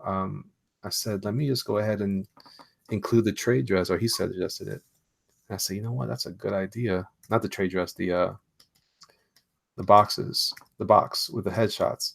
I said, that's a cool idea. So the only reason why I'm doing it, like, though they used to do before, they would just clip a drawing and then they would put it in there anyway. But I figured, I want it to be a little clearer. There aren't a lot of drawings I can go get from these different characters. So I figured I'd do it this way. but I was gonna say, yeah, Sovereign is still open. Matter of fact, let me pull it up. I'm trying to get the campaign so we can actually drop it in the chat because yeah, it looks fantastic. I love Andrew's style is just so different, and I need to interview you, Andrew, because I would love to hear your story. I've heard you talk on some streams. You know how they tried to get you to uh, conform and draw like everybody else, and I like your style is very unique. I think that's what's that's what I was just saying about Rob. I felt like he let everybody get in his head. Now he's starting to now stuff's just starting to look like everybody else's, but that's never been his wheelhouse. So it's him trying to draw like everybody else, and it's bad. So mm. Who you talking about? I'm talking about like how I feel like Andrew Huerta's style is so unique, and I'm glad that he didn't listen and he just kept doing his own thing. You know. Oh yeah, it's good stuff. Yeah, that's why I'm like I really dig that style, because yeah, if you just draw like everybody else, it doesn't work. It just doesn't work, man. If you what makes you because like I'm gonna tell you something, like I saw that book Long Harbor and it just how it just stood. It was different from everything else because it's not a superhero book or anything, but Long Harbor just looks great, man. It just looks great. The art is fantastic and oh man, there's it's a couple of these guys that I've been watching. It just look obviously Alejandro Mirabal. I love that stuff. I love Matthew Weldon stuff. Was Rob Wills that's on Shinobi Sasquatch. I think his shit is dope. Shinobi Sasquatch is dope. I love that. I was like, I had to back that. I bought that cover. I can't wait to get that cover framed up, and it's going in the bedroom. Only the finest pieces of art are hung in my bedroom because I spend so much time because this is I'm in a I live in a 1 bedroom apartment, so my bedroom is my office as well. So it's got all my computer setups and all that. So I spend so much time in here that if only the best pieces get hung. I've got some stuff hanging in my living room and stuff, but only the best pieces, only my favorite pieces go in my bedroom. So, um, it's so that is let me see. Let me make sure because Kanan's bugging me while Kanan's up right now. I was like, it's so weird. I can never tell when Kanan's awake. And that Kanan's awake, so I'm getting like 80,000. Kanan never says what he wants in one message. He sends you a sentence, and then he thinks about something else, and then he sends you another sentence. And then he thinks about something else he wants to say, and he sends you another sentence.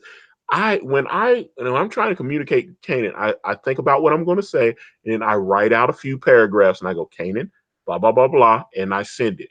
That Kanan doesn't work like that. Kanan goes, Antonio, something, boom, one sentence. Then he thinks something else. Antonio, boom, boom, boom, boom, boom, blah, and then boom. And it's like, and my phone keeps going ding, ding, ding, ding, ding. And I was like, why don't you ever just think about one complete thought and get it? And he was like, I don't know, man. It just comes to me and I just have to. And I was like, but me trying to change the things that make him so unique as an artist, that is, he wouldn't be able to do what he does if his mind worked like mine. Does that make sense? He has to, Yeah, yeah. that's what makes him unique. And one thing that we have agreed to, I haven't really talked about it. Kanan wants me to start handling more of his original art sales. So I Oh, will be, you're gonna be I will be listing what was that? like an art rep. Yeah, yeah. He wants because I will say that I've got a few friends that are artists, and I've noticed that they don't seem to have that good business sense, and they don't know how to ask for certain things. And I just, I want Kanan, I want Kanan and his family to be protected. So, Yeah, that's why I have Andy. Same reason. mm. And yeah, and I feel like Andy takes good care of you, and I want to take good care of Kanan. So, I just like people always get it twisted about, they don't understand my relationship with Kanan. That's like I'm very close to Kanan. That's why I was like, we don't have any, it's like I know other people's like contracts and this like I don't know. I've never felt like that with Kanan. I've never felt like I've had to have a contract with Kanan. We just seem to understand each other, and he's old school like I am. If I give him my word, and that's one of the first things he was like, he said, I've dealt with a lot of people, man. He said, when you tell me you're gonna do something, you make it happen. I was like, Yeah, he respects that. And I respect that. You know what I'm saying? And that's I don't know. I think that's just because I'm Southern. That's the way my mother and maybe not that they don't have honest people in the North, but I just I'm old school in the sense where you can just the way my mama raised me, man. Like if you give your word to somebody, you're supposed to keep it. yeah, That's just that's the way I came up. And it's now as I've gotten older, I noticed that people do give their word and they're liars. So yeah, I will do contracts with people, and I will do if it's just to keep everything professional. But me and Kanan just seemed like we just kind of connected in a way where we didn't have to have paperwork and stuff. And he's gotten paid on time. Everything happened the way it was supposed to happen.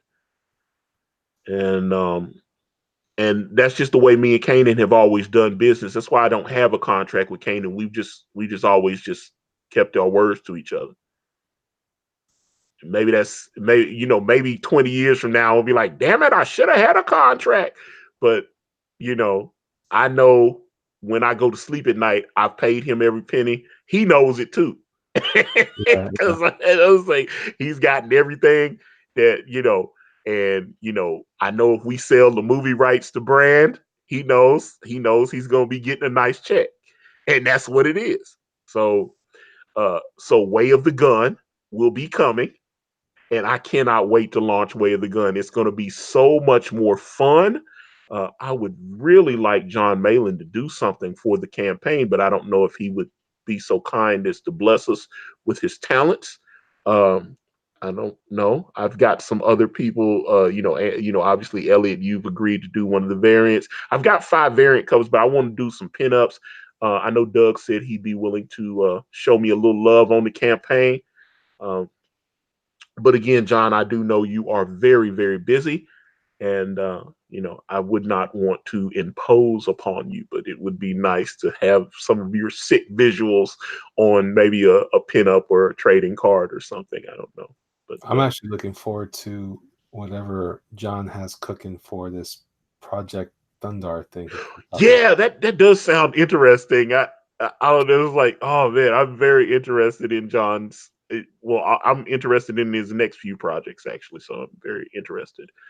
Um, so, mm, but it's hey.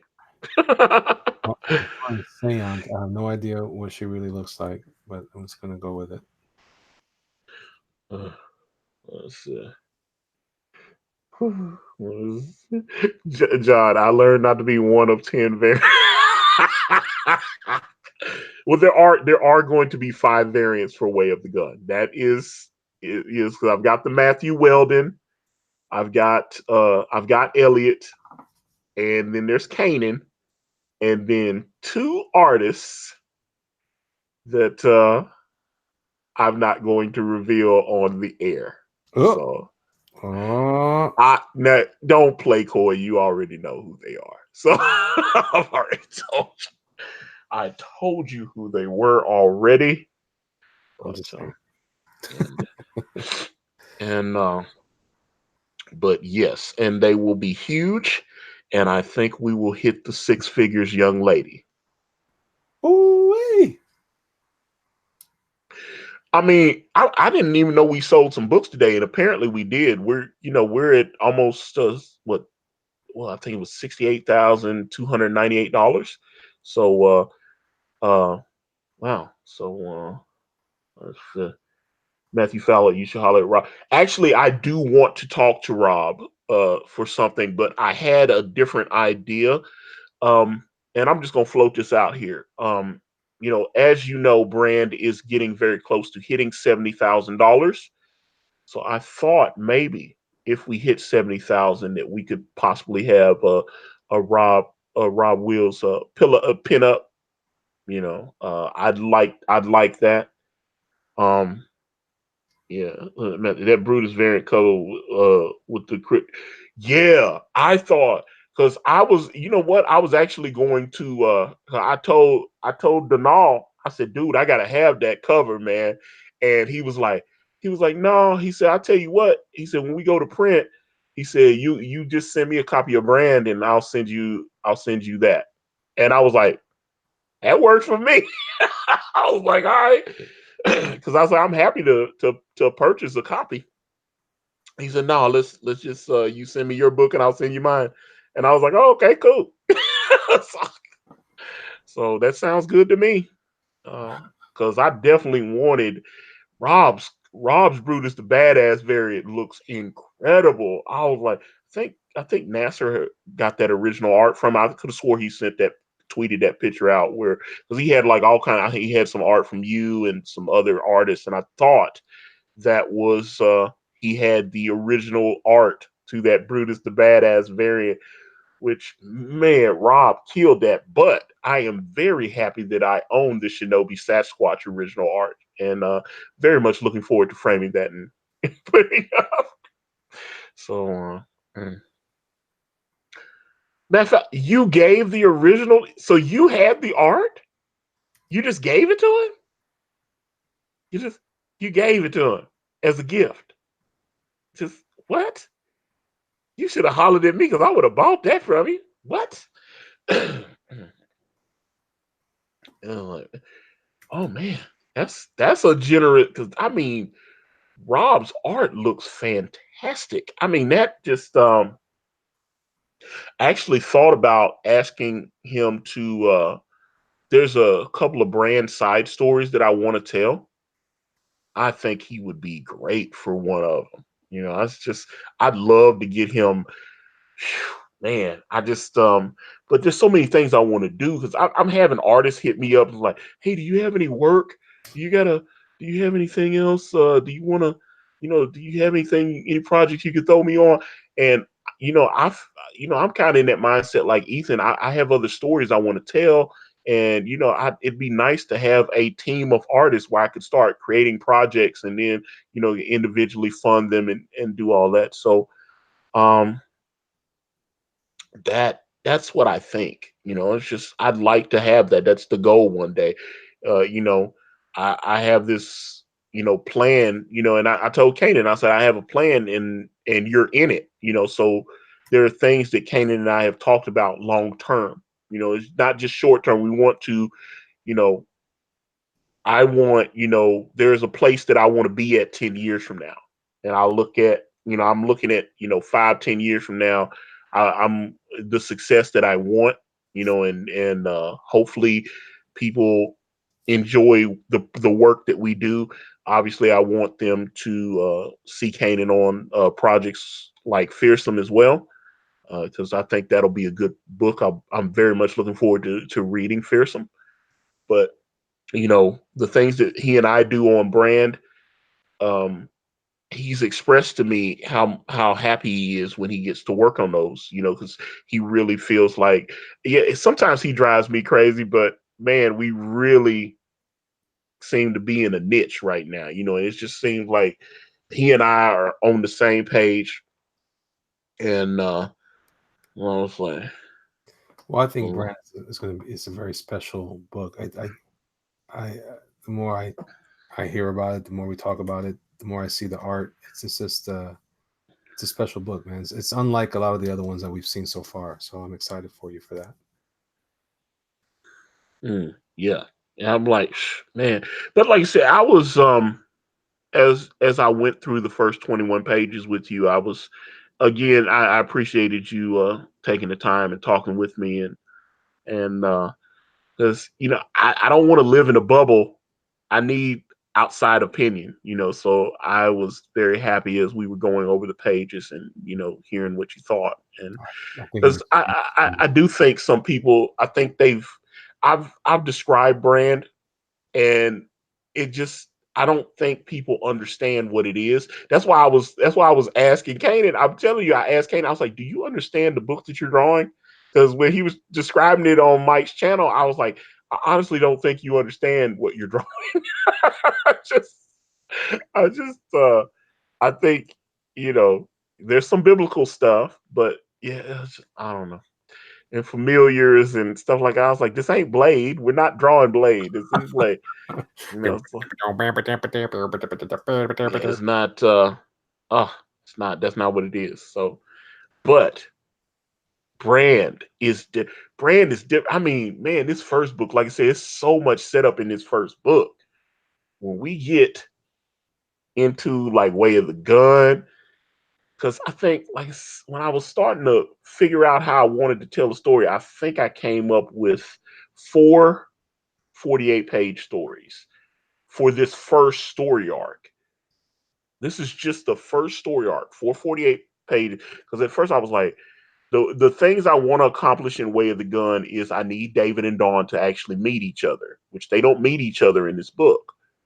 But she's still a kid in this book. So he doesn't meet her until she's an adult. So, but I need to show her childhood. I need to show fame has some importance to other stories I'm trying to tell.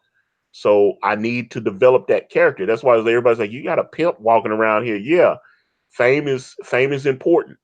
All the characters that I've shown are, they're connected. I have stories for them. So I need, fame is very important to Dawn's past. And, she's as important to Dawn's past as Dark Santana is to David's past. Mm. It's like, so fame is connected to Dawn in the same kind of ways that Dark Santana is connected to David. So it would be, and then you got characters like Wither, which the character Wither was always, because I had these ideas of doing solo stories. I wanted to do, like, the main brand title would be centered around David Craven, and then obviously Dawn is his wife, and then we would have the kids and all that. And that's how I would tell Brand. But it would be like an X-Men title, Wolverine's the star, but you have the other supporting characters, if that Mhm. makes sense. So Brand by itself would be, it would just be, more David centered stories, but obviously Dawn as his wife would be an important supporting cast member, and then the kids. So then we would tell those in the main brand stories, and then we would tell Dawn stories. So I would have, matter of fact, when we get to those stages, I'm gonna come to you and bug you and have you create all these logos and stuff, because I need a logo for gaming, I need logos for Lionel Solomon. It's like I need all these logos. Okay. And so you're gonna be busy. Hopefully, once we get more capital, I'm gonna be having you create all these things, because Sounds good. you're my logo guy now. So Word. I was like, I'm not having anybody else touch my logos from now. Once you convinced me, it was like you hit me with the Holy Ghost. And I'm like, I'm just telling you, man, I've had, dude was in my DMs trying to tell me, he's like, uh, hey Antonio, I do great logos. And I looked at the logo, I was like, man, that shit is trash, bro. And I was nice about it, but I was like, I don't have any work for you right now. I was like, oh God, it looks awful. And I was like, it was like, God, quit. There's nothing that leaves a worse taste in my mouth than looking at bad art. There's nothing that I cannot stand looking at bad art. And it's even worse when you look at bad art and the person is unaware. They have no awareness. They just think, they're like, oh, this is great. And I was like, there's a reason you're not getting many jobs. There's a truth. There's a reason you're not working. It's unfortunate though, but I always try to be at least constructive. But I've had people, they send me DM and they go, "Hey, what do you think about this?" Now there was one guy, and he had an Indiegogo, and he was trying to raise $15,000, and he said, "Antonio, I've seen all the success you had with brand, and I know you get on Ethan, and can you look at my campaign and tell me what you think? I worked really hard on it." And he said, "I want you to be brutally honest." I said, "Do you really want me to tell you what I think?" He's like, "Yes, I don't want you to lie to me." He said, "I've had my friends look at it and they're telling me it's great. And it's just not, people aren't, catching on to it. They're not buying it." And I said, "Okay." And he sent me the link. And I said, "Do you really want me to be honest? Because I just looked at it." That's dangerous. He said, "Yes." He said, "My friends." I said, "Yeah, they're your fucking friends." Let me tell you something. I looked at the art. It was awful. I said, "Who's your artist?" He said, I'm the artist." Oh God. I was like, "Okay." I said, first thing you need to do, hire an artist." He said, "Well, I like draw." I was like, "Your art is terrible." And I went, I took time out of my schedule. I'm busy. You understand what I'm saying? I don't Yeah, have time, yeah. because I'm running my YouTube channel. I'm trying to explain to him. I was like, "Look," but I said, "I got time today. Let's actually go over it." I took screenshots. I said, "You see this?" And I'm circling shit. I'm looking. I said, "You just gave up." I said, "The dude, he drew this. There was a wide shot, and the guy was standing there, and I was like, it's like you gave up." I was like, "You drew up his the upper half of his body, and then you just, like, when you got down to his legs and feet, you was just like, fuck it, and you gave up." And I was like, it almost looked like he drew some circles on the dude's feet. And I zoomed in on it and I showed him. I said, "Do you see that?" He's like, "Yeah, yeah, I'm not good at drawing anatomy." I said, "That's why I said you need to hire artists." Something like that. That's why. Shut your mouth. Because I'm like, "Look," he's like, "Well, I can't afford." I said, "Right." I said, you can't afford one." I said, "That's why you're crowdfunding." tell the artist that, hey, you agree, negotiate with the artist. Tell them, hey, you get paid X amount. That gives you your budget. That lets you know how much that you're going to need to raise so you can pay him, so you can pay your letterer, so you can pay your colorist, so you can pay your print costs. You need to figure all that shit out. He asking for 15,000, and I was like, "Do you honestly know how much your book's going to cost?" No. Okay. So you just pull the figure out your ass. You don't know how much. He really did. It was blowing me away. This really happened. I'll never release the DMs, but this really happened. He really didn't know. He just, hey, I saw you do it, so I did it. He just copied me. He told me he was just watching me, to follow me on social media. So he was like, "Well, you asked for 15,000, so I asked for 15,000." That's it? Is that what you did? Really? Yeah. You did it, so I did it. It was like, it reminded me of that old remember that when the guy the old Just Say No commercial, the drug commercial, where the dad finds like the crack pipe or the weed pipe away. He's got it like in a cigar box, and he was like, he runs in on his son. He goes, "Who showed you how to do this?" "You did. I learned it by watching you." That's exactly what that dude. He was like, "Well, you asked for 15." And I was like, "Yeah." And I asked for 30 the first time, and I didn't get shit. I got $95. I was asking for 30 with my dumb ass, and I didn't know. I really didn't do.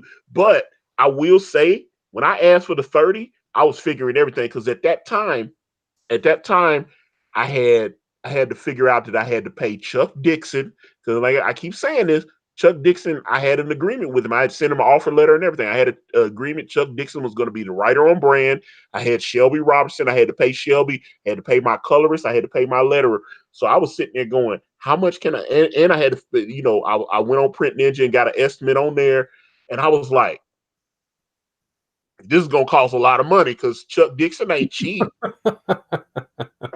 So I'm just saying, Chuck Dixon ain't, it's like, hey, Chuck, I'm gonna pay you in Cracker Jack boxes. So this dude, so I'm sitting there going, so yeah, I asked for $30,000 and I raised 95. So he's telling me I was like, and I mean the art was bad. He didn't even have basic when Ethan's talking about like perspective, the perspective lines and all this stuff. Yeah. And I'm sitting there going, dude, I was like, so did you go? I said, did you actually go to art school?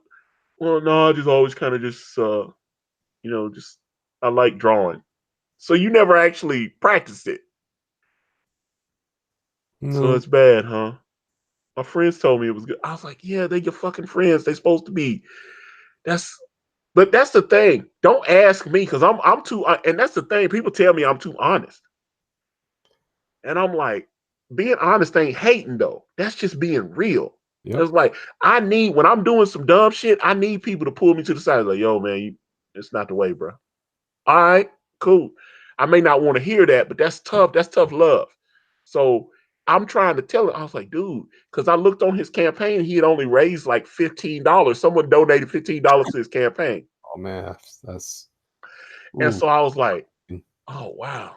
And when he came to me, he only had like 7 days left on the campaign.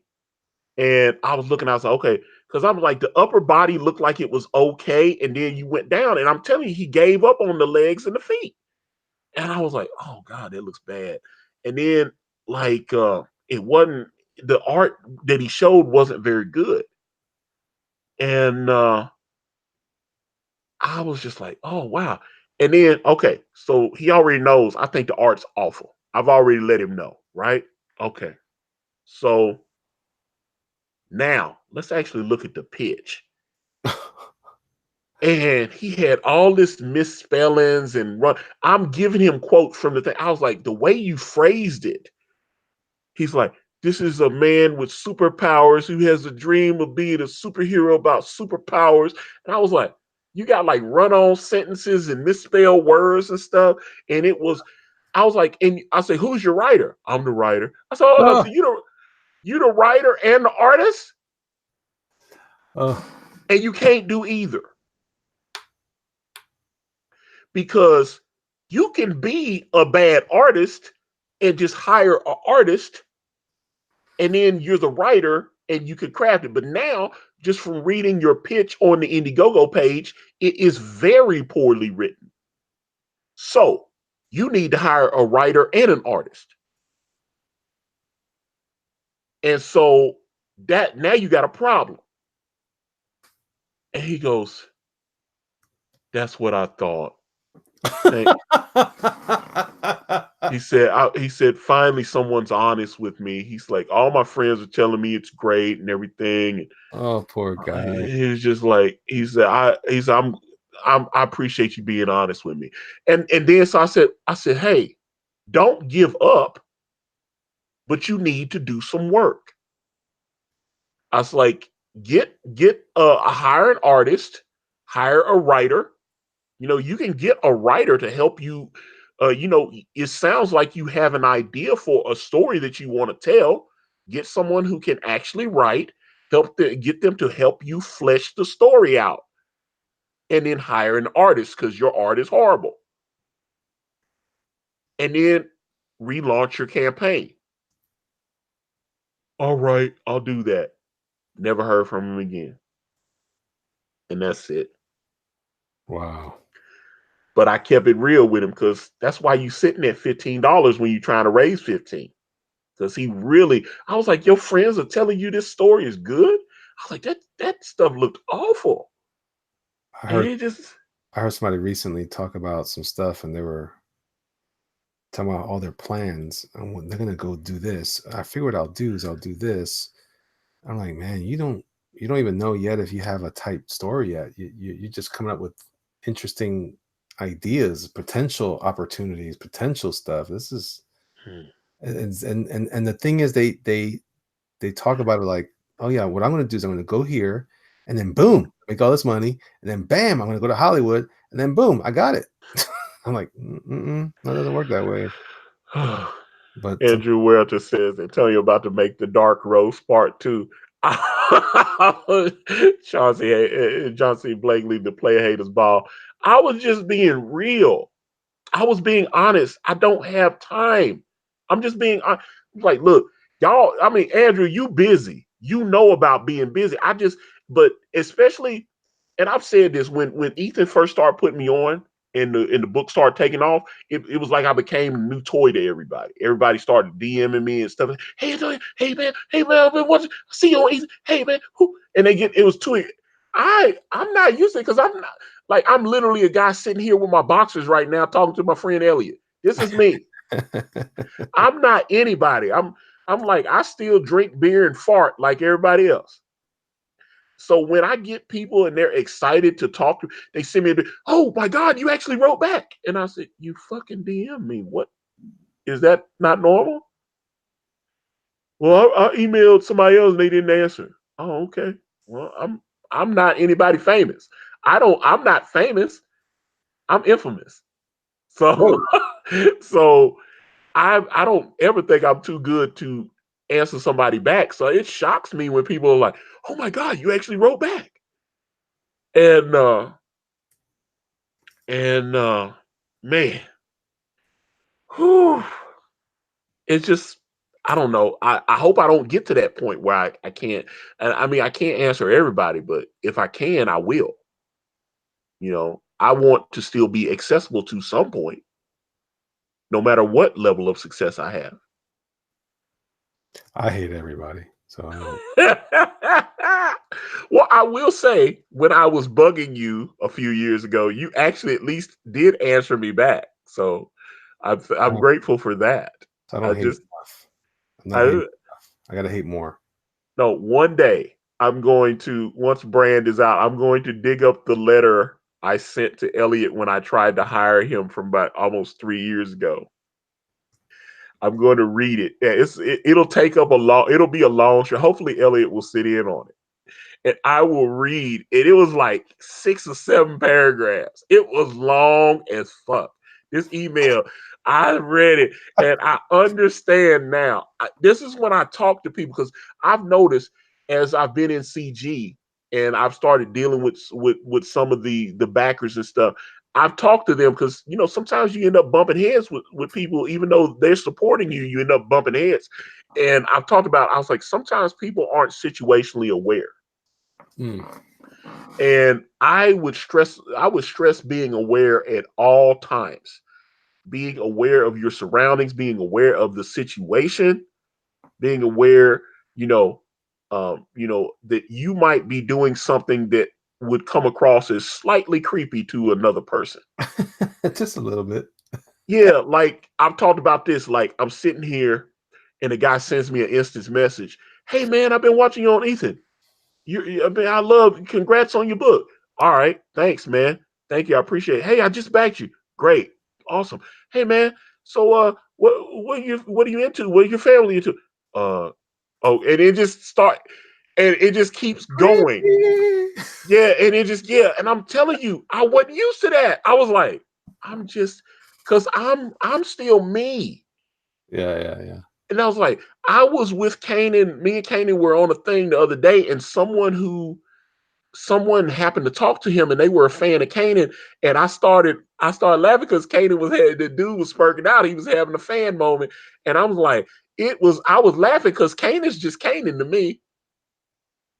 But to him, he was like, I've never got a chance to talk to you. Man, your art's so great. Blah, blah, blah. And he was just, he was excited to talk to Kanan. I had to talk big because I almost was cutting the dude off because I was like, look, dude, I don't get to talk to Kanan like this on a regular basis. I need to explain to him some of the things that we're going to be doing on the next campaign. And I need you to fuck off right now so I can keep talking to my friend, but you're having your fan moment. So I was like, but Kanan was like, and I was like, he's like, I know we needed to talk. I'm sorry. And I was like, no. Nah. I was like, he loved. I mean, he was clearly a fan. So I was like, all right, let me keep talking, man. Keep have your moment, man. Go ahead, keep talking. I was like, all right, dude, go ahead. And because Kanan's like, yeah, man, I gotta get back to my kids and all this. And I was like, yeah, but I need to talk to you. So you was so busy talking to the dude, I need to talk to you still. All right, man. Because I'm trying to explain to him some of the things that he's going to be drawing for Way of the Gun. I need to get some of the things with the campaign rolling. Right. Since we are winding down, there are some images. I need some promo shots for the new Indiegogo page. And Blacklist, that's racist.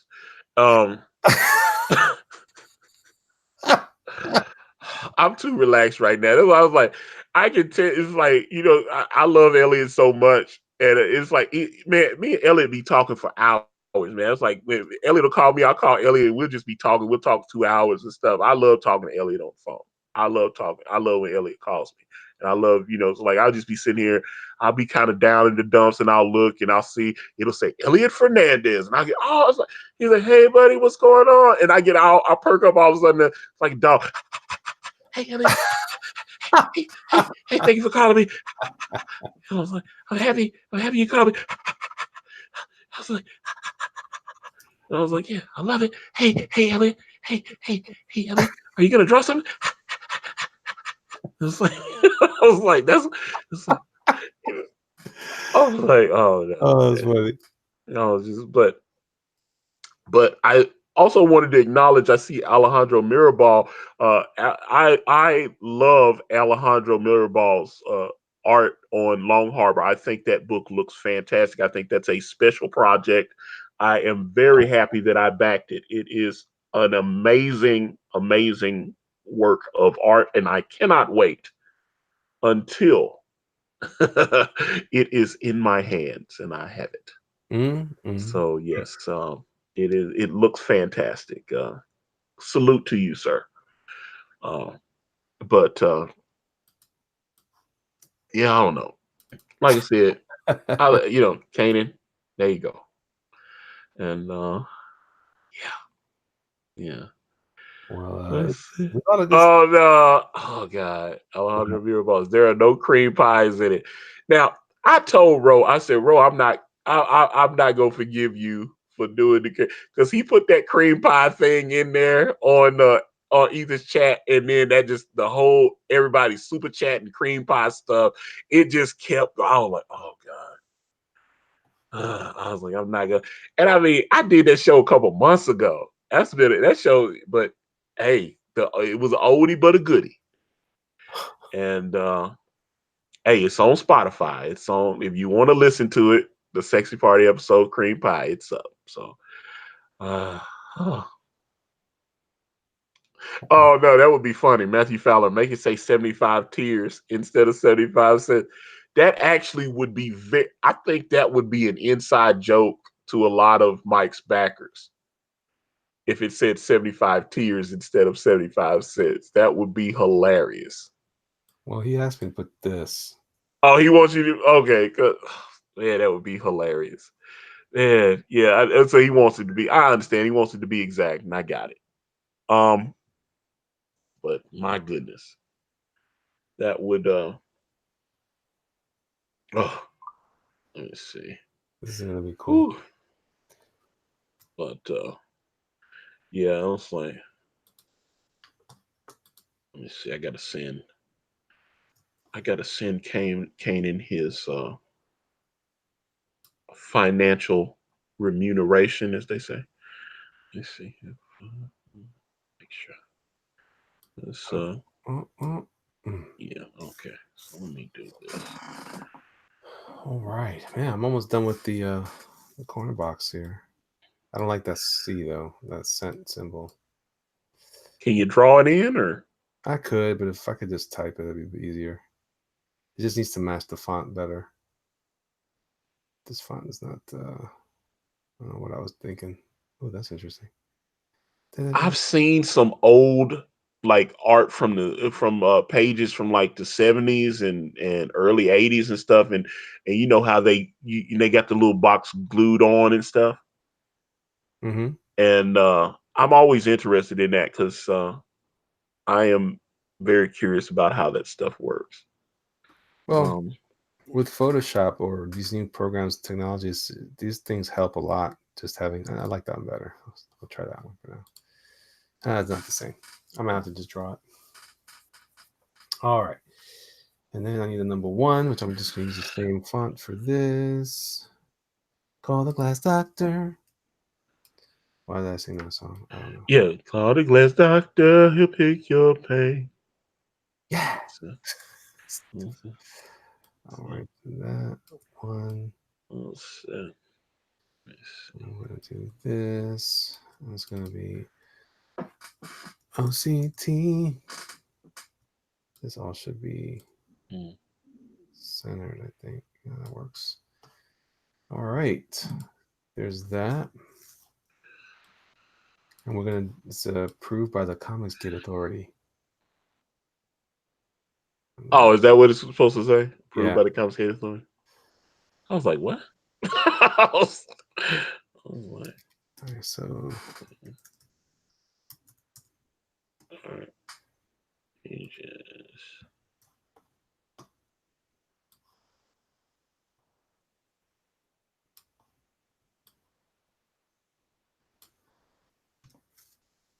And I need to center. This is the boring part, guys. This is no fun. No fun. Everybody's leaving already. The party's over. Elliot's doing stupid stuff. Party's over. Whoa, that was nice. I like shit. that. There we go. What was it? I was listening to what's the guy? Leo Sayer. You make me feel like dancing. I wanna dance tonight away. I was listening to him and dancing, dancing, dance tonight away. I was like, oh man, love that. Let me see. Alejandro Mirabal. Antonio, thank you, man. I want to hang out with you guys one of these days. You guys are fun. I would love to have you on. You are more than welcome to come on my channel, sir. I would very much like to have you. I'd love to interview you. That would be interesting. I would love to talk to you about your project. Would be I would, our guest. I'll be like Larry King. Our guest for the hour is Alejandro Mirabal. And it was like I would do that, but yeah, I yes, guys, it would be um, mm. Matthew Fowler. This is a masterclass in how to clone 80s marble trade dress. Well worth the watch. What? Why did I read that in a robotic, voice? I was like, "I'm domo arigato, Mister Roboto. Domo." All right, so I gotta create this little logo thing. I'm gonna save before I lose all of this. Oh man, what should I do here? I think I'm gonna do a C. I'm gonna find a font. I'm gonna create the logo for the Comics Gate Authority right here. Right now. Hey!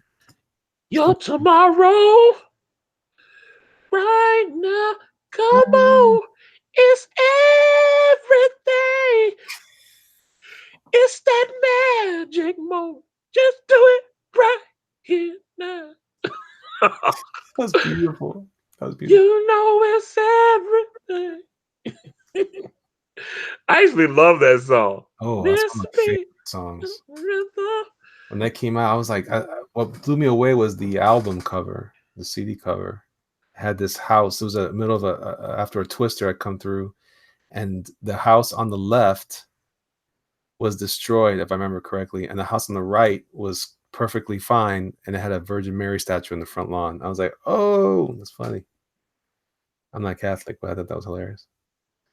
All right. I was like, Matthew Fowler, Pepsi Clear. That was the Pepsi Clear. That was the Pepsi Clear song. They did use that. I remember. And I saw people saying Pepsi Clear. I like the clear Pepsi. I don't. I used to call it. We called it Everclear. We would always just say we call it Everclear. We knew it wasn't real Everclear, but we would always just. And Oh then no, Kentron, you just violated, bro. You said Sammy Hagar Van Halen is the best Van Halen. It is not. It is not the best Van Halen, brother. Although I will give him he had some hits. oh yeah, But a lot of good hits though. yeah, he has some hits, but man. I I'm just that I actually prefer them. Prefer Sammy no. Hagar. I gotta David Lee Roth is my guy. He's great. He's great. I'm just saying. Oh, no. I'm just David Lee Roth is my guy. I don't know. All my favorite Van Halen songs are Sammy Hagar songs. It's not because I even cared about who was And who. now I'm judging you from afar. That's okay. I get judged all the time. Yeah. I was like, this is like the third time on this stream, man, that you have gone against the grain. Wow. And That's we why are supposed to agree on every single thing I know that's what because they say, but I don't do that. that is what NPCs do. Oh, We oh yeah. Sorry. oh no. It's so funny. People's like Slick Rick, new comics game B, GK1. We're all judging Elliot now. Happens all the time. Yes, sir. All right, I'm gonna Yes, do sir. this. I'm gonna try this. I'm just gonna go with this font. It's gonna be so small you're not gonna tell. But I like this letter. My idea Mm. is to do this, right? Let's see, Kentron, yeah, 5150 is the best album. OU812 is good. Mm. He's like, nah, I don't think so. I'm like, all right, Mhm. do that. It's all right. It'll be all right. It'll be all right. It's all right. All right, Flip cool. horizontal. Hey, hey. Ho ho. Whoa, whoa. Put that on lock. No, no. Do that again. Hey. Ho ho. Doomkicker has got to go. Hey. Ho Oh, ho. that's something wrong. Okay. So, So I'm gonna hit J. I'm gonna hit T, and I'm gonna hit that, and that, and that, and then I'm gonna go this way. This is my idea. I was gonna do this. Let me see if it's gonna work. Okay. Let's see. I was just gonna do all this setup for this. mm. And then bam. Get it? Comics CG? No? Let's Nothing? see, Matthew Fellow, what? No Canada price? Yeah, I blame Canada. Yeah. Blame Canada. Did they have on the original cover? I don't think it had Canada price, did it? Or did it? No, I didn't. Not this. Well, I'm only going by the American cover. Well, I mean, as it got as we went forward, I noticed in the like late '80s and '90s and stuff, it would have a Canada price. it would have, it would have, and it would show how much it would cost in Canada as well. But I don't know if 84 they were doing that. That's why I'm wondering. I don't know. I don't think it has that on that cover because I remember that Secret Wars cover. I don't. They weren't doing a lot of my old books. I don't think have Canada price on there. I think they would just print them in Canada and they were like, "The hell with it." So, All right, I think that'll work. So that is. What do you think? I'm digging it. Yeah, kind of looks official, kind of not. Look official like a referee and a whistle, baby. Hey, baby, this is what I'm talking about. Oh yeah, I probably can move Silkworm in a little bit tighter. Where is he at? Oh, yeah. Silkworm. Yeah. All right, and I'll turn this up. My name is Luca. Oh, I live on the second Second floor. floor. Yeah. Care for me. Wow, robot. All right. That Ooh, would that be looks slick. hilarious. It looks slick. All right, that's going to be that. And then this. Okay, let's see the drum roll. I have to still create the logo for the whole thing. That actually looks really good. I'm so good. I'm so glad you're actually good using Photoshop and stuff because that's how a professional, that's why I always wonder sometimes when Kanan lays these things. I was like, man, when I watch him draw digitally, um, one of some of the stuff that he's told me about as he's been drawing the traditional pages that he's like, I'll draw something wrong and then I'll go to digitally erase it and I realize, wait a minute, I gotta actually use a pencil and erase it. So I find that when he told me that, I thought that was hilarious because he's so used to just going in and like typing something or whatever and removing. So I think this is going to work. I think this is gonna work. All right. So the top the box is gonna stay digital. What I'm gonna be inking traditional is all the interior elements. And with that, I'm done for tonight.